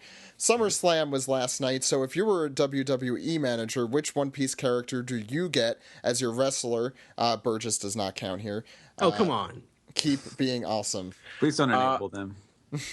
I appreciate the question. I think it's with One Piece though. It's like it has so many characters. I don't know. I keep imagining they have enough traits that you could really you could back anybody. We all know the answer is Senior Pink. I was going to say Rebecca. I was going to say the Amigo Pirates are like Sin Cara. They just fuck everything up. I think we probably have to back the Amigo Pirates. It's like doing. I think like you can manage just about any One Piece character because they have enough traits. Like it's like my client Porshami penis face grew up with a penis shaped face, but did that stop him? No, it he got tough. He became a conqueror. He got killed. No, Steve, this is like when Heyman became Curtis Axel's manager. If he was when he became Heidenreich's manager. I don't know. It'd be fun to manage anybody. Like Burgess, I guess, is obvious, but I don't know. There's so much potential because all the characters in One Piece are so colorful. It's almost like they are like really cool and creative wrestling characters. Next question is a bit of a long one, but I think has some interesting discussion points here. I guess it's Il Pereirial, something like that. I'm sorry, I can't pronounce her name. I can't pronounce most things, though. No, so I think it's just Pereira. Yeah, Pereira. It's 2 bars and. Oh, those are bars. I think it could have been a capital I and a lowercase L. That's very confusing. Taking into account Kaido's whole deal with suicide, do you think that this arc is going to end with his death? We talked a little bit about that last week, but he goes on to say, I think it's probably going to end in one of 2 ways. Kaido is defeated by these Straw Hats, finds the whole deal interesting or fun or whatever, and we get a promise between them to fight more in the future. Or Kaido is defeated, he begs in tears for the Straw Hats to finish him off, but they respect his wish to die and decide to help him. Okay, here's where things get a little interesting. I think we could all agree in some way that this saga is going to be centered on Chopper in some way, since he is a Zoan user of the crew, and we will get to see someone other than him using his rumble balls, perhaps. Now imagine that Chopper kept half of the Amiudake that he gave Hero Luke all dried up between the pages of some encyclopedia when he learned about it. That would be, wow, that's really crazy. I don't see any reason for that. That's super convoluted, I think. I like the idea that Blackbeard tries to take his devil fruit. That seems like the most likely thing. Yeah, we talked about that a little last week. Yeah, that's me and Greg's theory. I really like that theory, like enough where I can't consider any others. The only thing I would say, like, I think that would be really interesting under the assumption that what we first saw about Kaido is indicative of kind of his character arc, but in some way I think we've seen characters where like our very first look at them was not all that did not ultimately become as kind of relating to what we see later on as we thought. Like I'm just remembering when we first saw the chapter with Doflamingo, and like, you know, Baby Five is like fighting back against him because he like killed her fiance, and we were all like, oh my god, like Doflamingo's so twisted, like he's keeping her like a slave and all this stuff, and then it turned out that it was like completely off base because she was just a weirdo, and you know that. You know, obviously, yes, she does kind of end up being having some kind of salvation with Sai at the end, where she kind of escapes the manipulation of the family, but it didn't really end up being that relevant to Doflamingo's character, and so after that, I'm a little wary to ascribe too much into that first look at Kaido, but I would like that to be kind of an element to his story that gets, you know, brought around back at the end, because I think that would be really cool, and it's something different for Oda, which is valuable given, you know, how many comparisons we make to old arcs when talking about, you know, Dressrosa and Fishman Island and stuff like that. Next question comes from Logie Black Bear. I think Lola is the daughter of Elmi. Who's Elmi? Well, she's the prettiest of the allies of the Whitebeard during Marineford. And she says, Big Mom, probably. For those who are curious about Elmi, all you have to do is Google Elmi One Piece, and you'll find out. That's ELMY. I don't know if you guys agree. She kind of looks a little like Lola. But probably Big Mom. I think that's... Yeah. Yeah, that'd be disappointing. Yeah, this is like, when you hear hoofbeats, you think you're the person who thinks zebras and not horses. No, she said that she thinks it's the horse, not the zebra. Well, depends on what part of the world you're in, Ned. Also a good point. There's a Furious Platypus who has a question here. What kind of music do you think each of the Straw Hats listen to? Steve. Freeform jazz. No, like each of them. This is actually an SBS question. Was it? Well, okay. No, it should be. It should be. Why don't I name a character, each of the characters, and you tell me quickly? I'll go around, tell me the type of music. So have this on the top of your head. It'll be like a psychologist test. It has to be the first thing you think of. Luffy, Steve. Butterfly. That's not. Well, has to be a type of music at least. Damn it! Why would you? God, why would you pick Luffy first? Oh, that's tough. I don't know. Going in order. I think dancey, he's supposed to be Brazilian, right? I think he listens to samba dance music. I like that. That's good. Let's go with that. Yeah. Anyone have different thoughts on that? 60s country. Wait, what? country music from the 1960s. Wait, what? Okay. Move on. Willie Nelson. No, I'm kidding. I'm kidding. Zorro. Shamisen music. Metal. Yeah. Maybe a combo of that. It's just a shamisen and one of those bamboo water fountain things. And a koto. Let's see. Nami. ABBA. Oh, you had that right on it. Right on him. I suck. Ace of Base. Club music. I'm behind both of those. Usopp. Ooh, early 90s commercial hip hop. Like Crisscross? Yeah, and whoever sings "All I Want to Do Is Zoom Zoom Zoom" and you boom boom. That's Rex in effect. Mm-hmm. Yeah. No, Usopp's I wish I was a little bit taller. I wish I was a baller. I wasn't convinced, but Steven convinced me. Bluegrass. You are, Brian, out of left field with all these, but it works in a way. Sanji. Jazz. Smooth jazz. Yeah, there's not really another choice there. Yes. Or bebop, kind of, He listens to the Cowboy Bebop soundtrack. That's not where I meant actual bebop. There's actual bebop in there. No, Maybe R&B. A little bit of R&B. Or Taylor Swift. Slow One jams. of those. whatever. He plays some Brian McKnight for the ladies. Yeah. I think Chopper listens to K-pop. Yeah, just pop Yeah. music. It's Chopper the cotton is candy definitely of pop. music. It is the cotton candy. I think here's a good one. Robin. Classical. Yeah, I think Yeah. that's Death metal. a little of column A, a little column B. Yeah. I If she was can deaf metal, imagine that her would be the just with best. headphones and you don't hear anything, and when she takes them off, you just hear.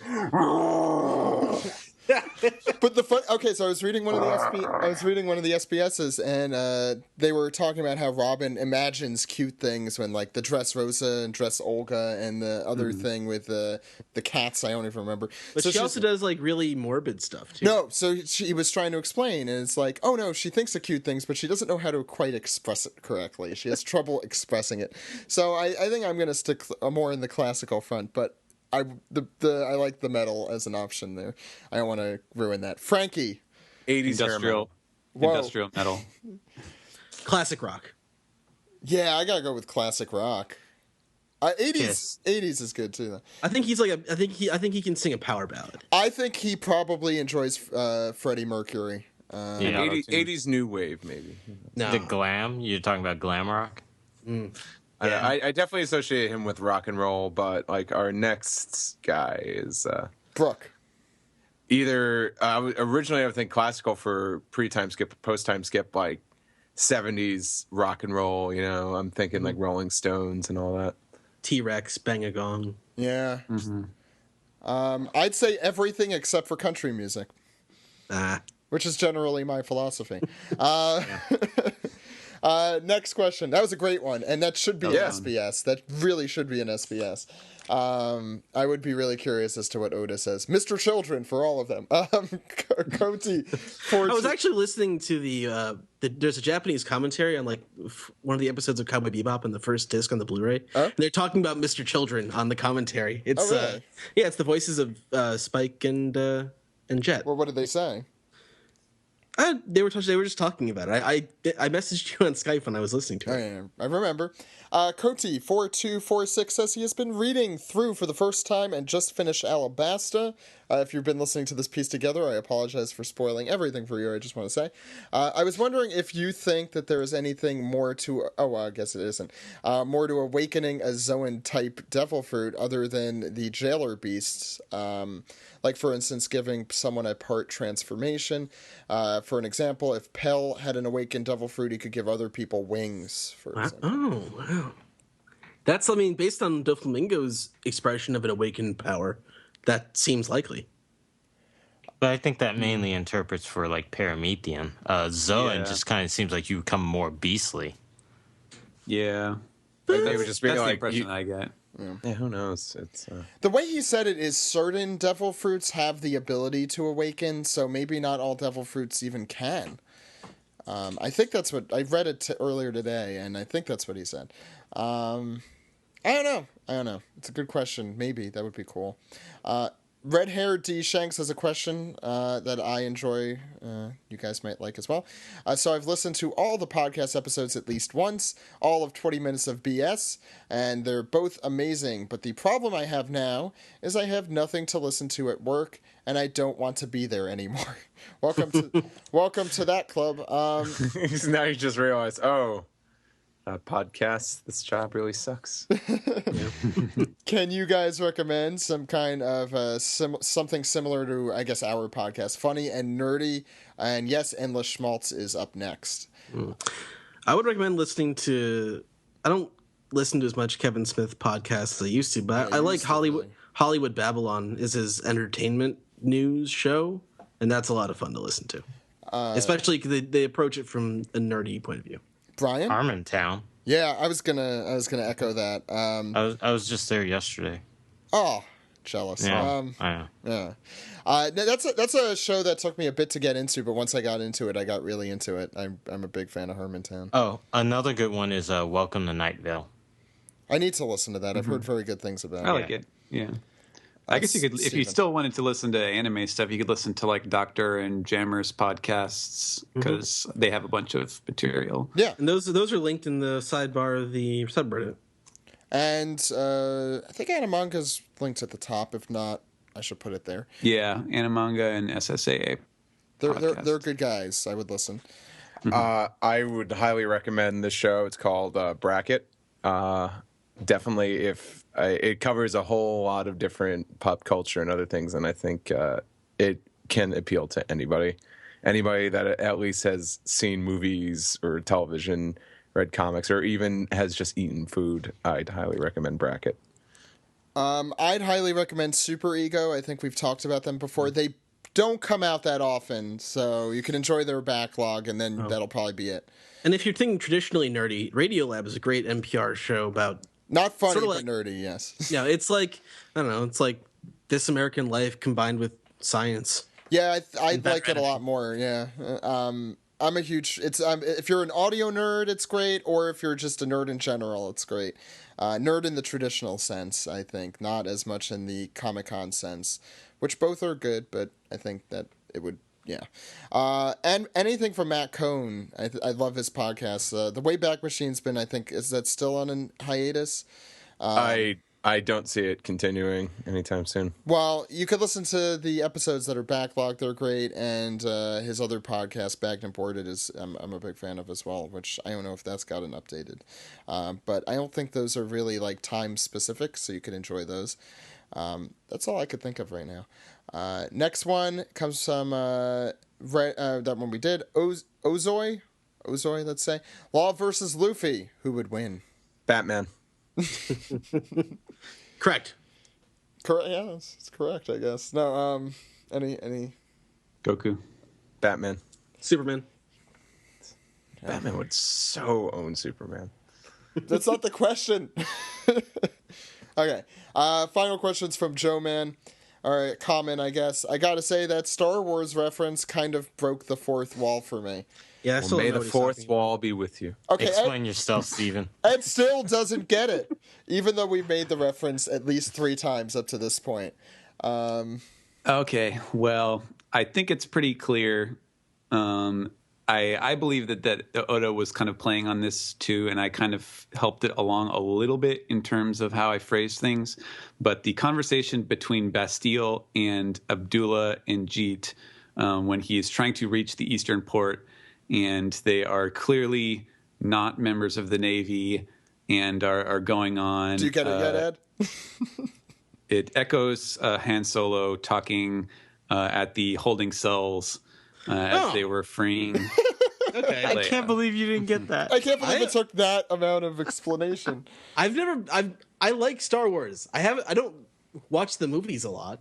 I thought you were going to say, I like Star Wars, but I don't watch the movies. I'm like, That's one of like the best lines from the original movie. I'm only a fan of Clone Wars and Rebel. So that's it. Oh, Jesus. I don't watch the movies. How are we friends?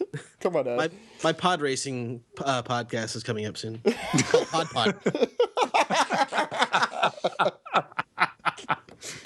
Okay, Ed, you redeemed yourself. I will be a big fan of Pod. I'll be a potty. Ed, we have one more part of this segment that we should get to. Okay. That's Peace the Tweet.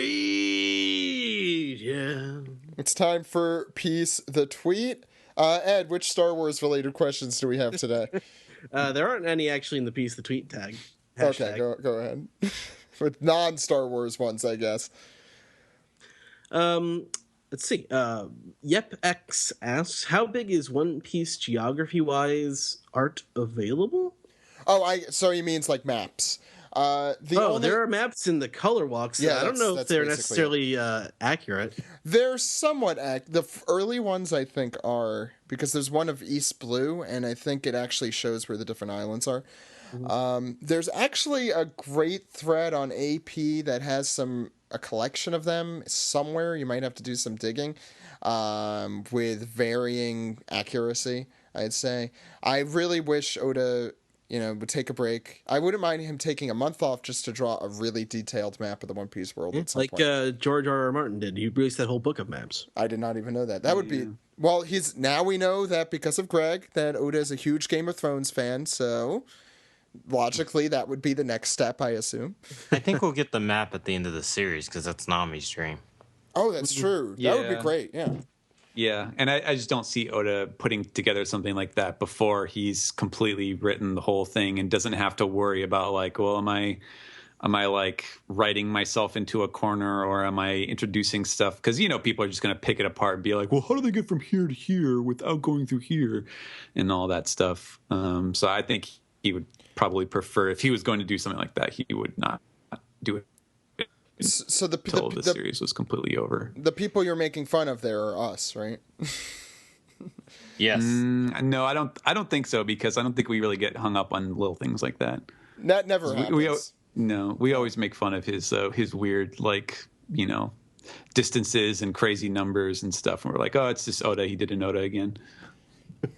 It's better than being a Toriyama and Toriyama forgot. Oh, yeah, no, we know Oda does not do that. That's way more important than something like that. What's the next question? X also has a question. He wants to hear from the voice actor for Zoro, and also, can we interview Luffy's voice actor?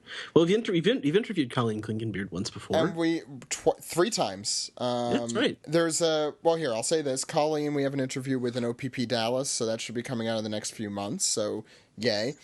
We just interviewed Chris Sabat, who does Zoro. What was it, like at Otakon? So that was like a month ago.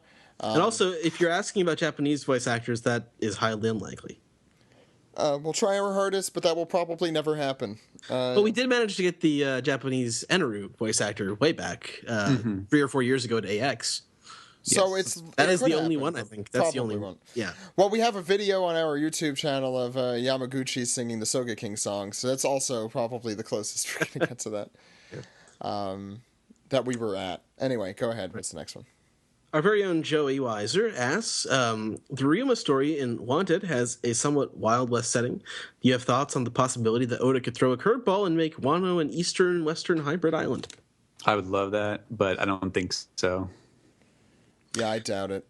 I don't know. With the appearance of Kaido, I feel like we're going very Eastern-y, traditionally Eastern. And also with the hints of Wano that we have seen, they make it seem very Japanesey. I'll say it like this. I think Oda's been dying to draw Eastern stuff. Why do you think he started doing the Boss Luffy specials? That was not Oda. Maybe he got the input on that. I doubt it. Yeah, plus I'm not positive that the town that Ryuma was in Monsters was Wano. He could have just been wandering around like the quote-unquote One Piece universe in the past. Yeah. Yeah, I think that's been somewhat implied. Potentially, I don't know. Keep going. Eric Morales, Stoked Shores on Twitter, asks, well, basically, let me just phrase it this way. What are your hopes for the new One Piece movie? I wouldn't mind seeing one that's a little more fun, like not quite as serious, because they kind of did that twice. I mean, Stronghold was a little more fun than Film Z. Film Z was very serious, and I would kind of like to see them do something a little goofier, maybe, just to prevent them from getting too kind of patterned in certain ways. When was the last time they really did an original sort of humorous Movie story? 4. I think movie 4 was Was movie 7 kind of serious? They all had a serious ending. Yeah, movie 7's kind of like... Yeah, it's kind of hokey. I think the two most kind of successful types of One Piece movies are the serious ones and the adventure-y ones. And the only adventure-y one I could think of that's okay is 4. I don't know if you guys have any other ones that you could think of. No, 4's solid for that. 4 is solid for that, and the rest are all serious that are like 6, 9, 10, 11. Are all serious and good. So I would lean to say make a serious movie and be sure that it's good, then make a funny one and maybe. I think as long as Oda has some input, I'd be happy. I know people are a little worried that it'll take time away from the manga, but I think there's something really to be said with a really good One Piece movie. It gives new fans an entryway into the series in a way that I don't think the manga often can because of its length. So something standalone-ish, but also fun and maybe serious. I don't know. Bigger but smarter. Exactly. Perfect. Well, it's not all a question that they'll just retell an old arc. Yeah. I mean, they've done it twice. They've done it twice already. They seem to have learned their lesson. Yeah. They did that for 8 and 9. Yeah. How well did 9 do? Was that received well? 9, I think, was received pretty well. I haven't seen 9, but it's supposed to be very good. What's the next question? Nine Claw Tiger on Twitter asks, the panel of Rebecca smiling up at Kyros is one of my new favorite One Piece ugly cry faces. How does it rate for you? It's actually a little toned down and more realistic than usual. Yeah. But she still got the snot. I think Kobe has the ugliest cry face when he stood up to Akainu. Yeah. He didn't even look. Kobe, man, you've changed again. Don't do that. Like he was a very teethy cry. It was that was brutal. I think I don't think Luffy's crying after the war was close. Was a close second. There's also the Usopp Luffy reuniting after Eni's lobby. That one's but that one fits a little better. Yeah, and the Kobe one is jarring. Yeah. What's next? Ricardo Rodriguez asks, what is your least favorite chapter in this arc? Today's chapter won it for me. Tying loose ends, but he wants to get out of Dressrosa. I think that's remember fatigue. chapters that. Yeah. I don't remember chapters that way. That's. Yeah. I just remember moments. No, there's one chapter I think we could all agree is our least favorite. Oh yeah. Oh yeah. Man's Oh World. Yeah, The it's not even Man's close. World. Hands down, that is the single worst chapter. It's a queen of vacuum suck. I won't say her name. Though. Yeah, I don't hate that chapter as much as you guys, but I definitely concede it's very awkward. Yeah, at the very least, even if you're looking at it in the best light, it's weird. It's I think even in the best light, it's probably one of the worst chapters of the arc. I can't think of anything else. Next one comes from 91 Ryan, and he pretty much asked the same question about the next movie. What if you could write the plot? What would it be about, and would you make it canon? Well, to answer your second question, no. There is no canon. Is a weird thing. I like semi-canon, quasi-canon, kind of like what we've been getting. Because a movie can never be canon to me. The manga is the canon. And everything else is just supplemental. I disagree, kind of, but I'm not going to get into that argument. That's a huge, long... Like, there's stuff in data books and stuff in SPSs, but everything, the main canon for me is what occurs in those 15 to 20 pages. Agreed, because it gets messy, especially with films. It gets messy when you start thinking time periods and if they knew this, how come they didn't know that? And in every part of the story, especially in One Piece, there's escalations and characters grow, but in movies, characters almost never grow because they can't, because you're not allowed to progress the story at all. I do like quasi-canon. I guess we'll call it that, which I think Film Z falls into. Well, Strong World's probably the best example. Strong World's definitely, because the manga mentions Shiki by name. Yeah, I don't know how I feel about him being mentioned in the manga in the first place, but yeah. And Chapter 0 exists, so that's true. Yeah. Yeah, and it's the only one where it could fall in place between where it is in the series, and it doesn't interrupt anything.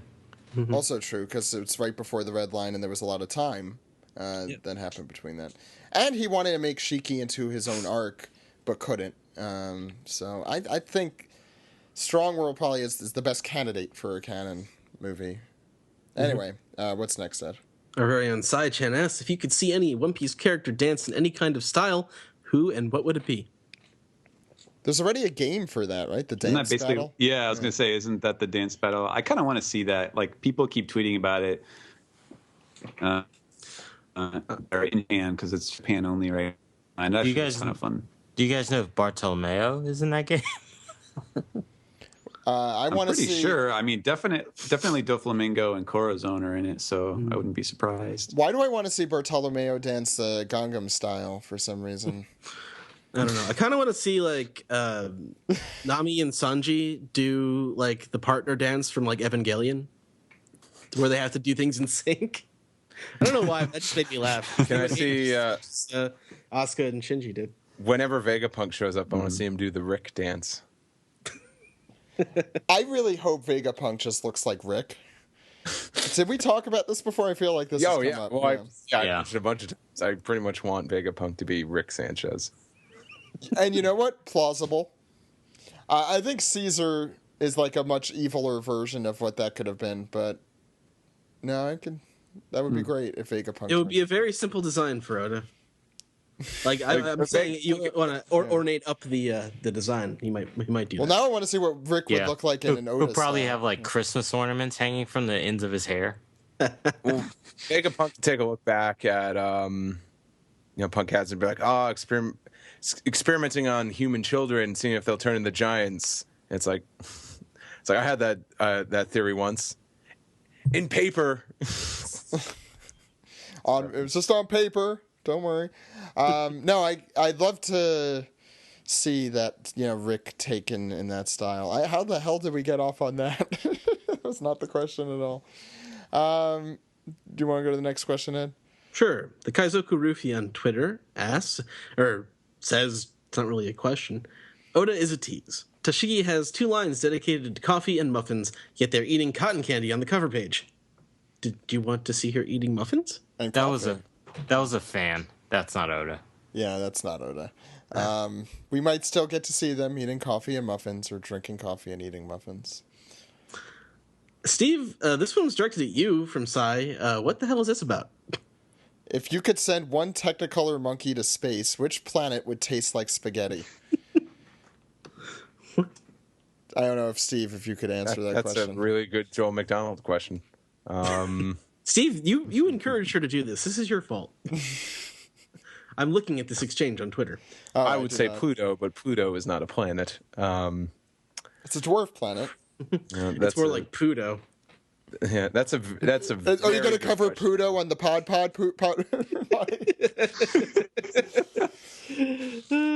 It's the Pluto pod. All right. The answer is 7. Thank you. Steve, the question was about the budget. Chad Erkey asks, why do you think Shanks didn't claim Fishman Island as his own? Also, do you think we'll see a more sinister side of Shanks? Is Shanks the kind of guy that has territories? Like, I think we were talking about this earlier, that we don't... Yeah, I don't know. Well, if he does, they're very small, so you can manage them. Like, if you don't think that he has this big crew with affiliated, affiliated captains and people like managing his territories, then if you think he really does have that small crew, then it makes sense that he doesn't have many territories. And finally, Coster Cram on Twitter asks, who's stronger, Buggy, Foxy, or pre-time skip Cosby? definitely gotta go with the pre-time skip Cosby wearing. What? Cosby sweater wearing Cosby. Okay, let's next question. No, I think he meant Kobe. I'm gonna just Oh. Still autocorrect. gotta go with Cosby. Oh boy. Man, he's got that Jello jiggling powers. And that rapey McRapin powers. No, that's his fruit. He's got his ghost dad ability. Caribou Cosby. Also, Caribou Cosby. Yeah, that's his full name. Packet full of drugs and knockout juice. Now it sounds more like Cosby's a monster. Caesar. Let's get to the actual question. Ed is so uncomfortable right now. Let's assume it was Kobe. Obviously, the answer is Foxy. No, I think the answer is definitely Buggy. I think it's Buggy. Yeah, Buggy's I think actually stronger than you would think at the beginning, at least. I think Foxy would outwit Buggy. I don't know about that. With all the advantages, like if they did combat, on Foxy's ship, I think Foxy would win. But if they just met, Final Destination style, I think Buggy would have a chance. Well, if we just match up their devil fruits, I think Foxy has an advantage over Buggy. Yeah, but if Buggy splits up his body, does only parts of his body slow down? Yeah, only parts. Because remember, at one point he only slowed down Luffy's arm, but not his entire body. What's the last question? And let's move away from that last one. God. All right. Who had the saddest past out of the Straw Hats? Ranked 1 being We're saddest. not ranking. We're not doing that. Yeah, just say who you think had the saddest. Wait, we've talked about the saddest, I think, before. Unless someone wants to say. To me, there's a difference between the saddest and which one gets me the saddest. Or gets me the most emotional. Okay, well, what's the one that gets you the most emotional? Since we know, the saddest, I think we've discussed before. Choppers. Yeah. Robin's for me. Whose do you think is the least tragic? That's what I was going to ask, yeah. I honestly, I would say... Rebecca! I think it's Usopp's. No, Usopp's is really heartbreaking. Usopp had a living mother for quite some time. Yeah, but then he had nobody. Yeah, he had nobody, and the whole fact he lies is because he wanted his dad to return, and he was trying to keep his mother's spirit up. That's fucking hard. Zoro? I'd say Zoro. Zoro. I'd say Zoro. No, I have to go with Luffy. No, not once you get the full thing. He thought Sabo was dead. His brother was... Yeah, but he got over that pretty quickly. Well, he's Luffy. He bounces back, no pun intended. He also had 10 years to get over it. Yeah. But Zoro, his whole I have to do this for my dead friend is still his driving motivation. I'm not saying it's not. I'm not saying it's a terrible story. It's just I find it not very emotionally taxing. That's probably the best answer. Maybe. Nolan's is actually very depressed. Yeah, it's Straw Hats. It's kind of heartbreaking. Oh, he did say Straw Hats. When Nolan joins the Straw Hats, I'm going to say his is pretty good. I think we're all done here, right? Yeah, this is a big piece together. This was a very big piece together. Thanks, everyone, for sticking around for it. I had a lot of fun, though. So play us out, Steve. Oh, yeah, get swifty. Oh, take your pants off. Get swifty. Shit on the floor. Time to get swifty in here. Gotta shit on the floor. I'm Mr. Bulldops. Hey, take your pants off. It's swifty time today.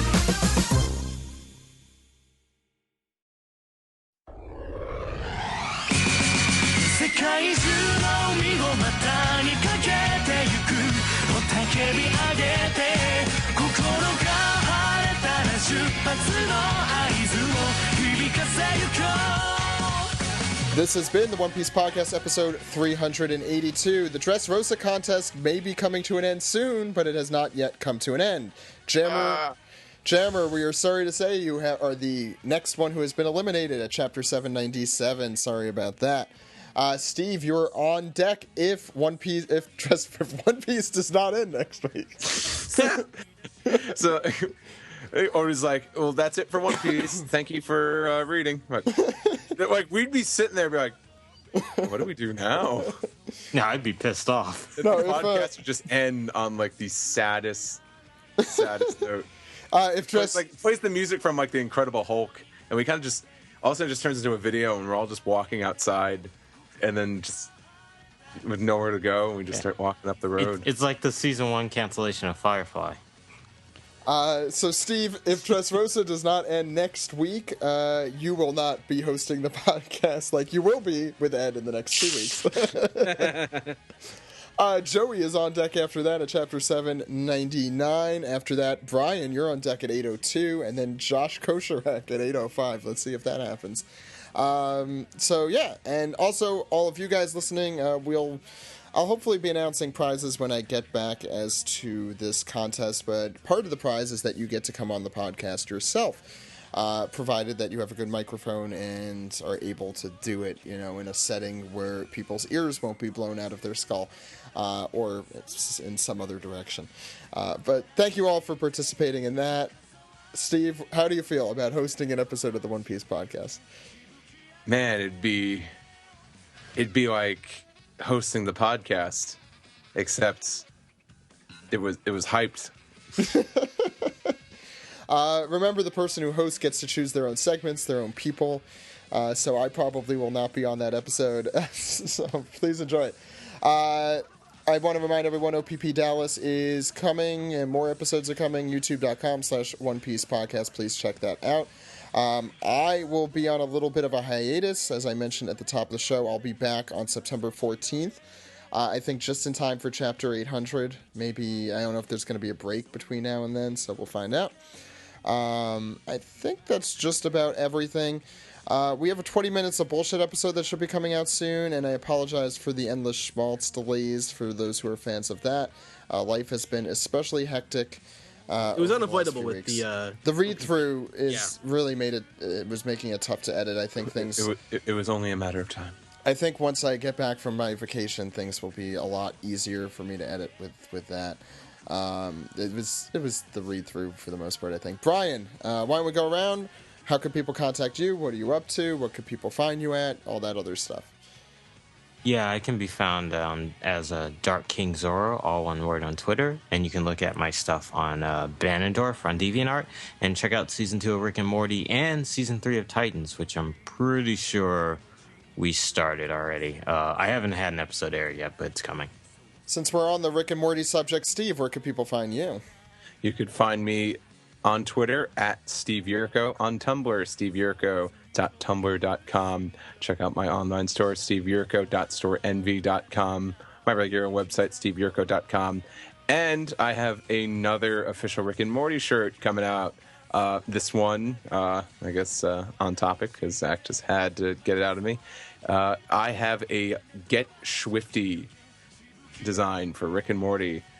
That will be coming out in the near future, also included with my Parasite t-shirt based on episode 4. So stay tuned to Zen Monkey Studios for that. Remember, both of those are based on Brian's actual life story. And did you talk about your comic also, Steve? Oh, yeah. I have a webcomic, Jason the Princess of the Universe, that updates on Fridays at jasoncomic.tumblr.com. If you like Road Rage, I think you'll enjoy his comic. Steven, how can people find you? You can find me on Twitter at Translatosaurus. That's it. Wow, that was briefer than I expected. I have nothing to say except, Ed, how could the people contact us? Well, Zach, they can contact us at OnePiecePodcast.com, Twitter.com, YouTube.com, and Facebook.com/OnePiecePodcast, especially YouTube.com/OnePiecePodcast for new episodes of OPP Dallas coming out soon. OnePiecePodcast@gmail.com is our email address. One Piece Podcast is our Skype name. OnePiecePodcast.tumblr.com for news updates and funny pictures. Subscribe on SoundCloud. Subscribe on Stitcher. Subscribe, rate, and review on iTunes, or call us on our phone number. Zach? That phone number is 347-497-MAGI. That phone number again is 347-497-6254. Call anytime. Anytime. With your questions, comments, and theories, do it or do not. There is no try. Please keep listening to the podcast while I am not around. I think there's going to probably be some really good chapters coming up. I only have to assume, since I think most of the loose ends are tied up. I don't know. I could ask Steven, but I don't think he's contractually allowed to say the answer to that question. So I think that's everything. Ed, you and Steve will be joining us next week for the One Piece podcast. I'll be seeing you back on September 14th. And I'm going to be weeping every second that I'm not podcasting, because it's just sad. Let's be honest. So for the One Piece podcast, my name is Zach. My name is Ed. And my name is Steve. Goodbye, everyone. Goodbye. Don't be sad. It'll be fun. It's too late. Goodbye.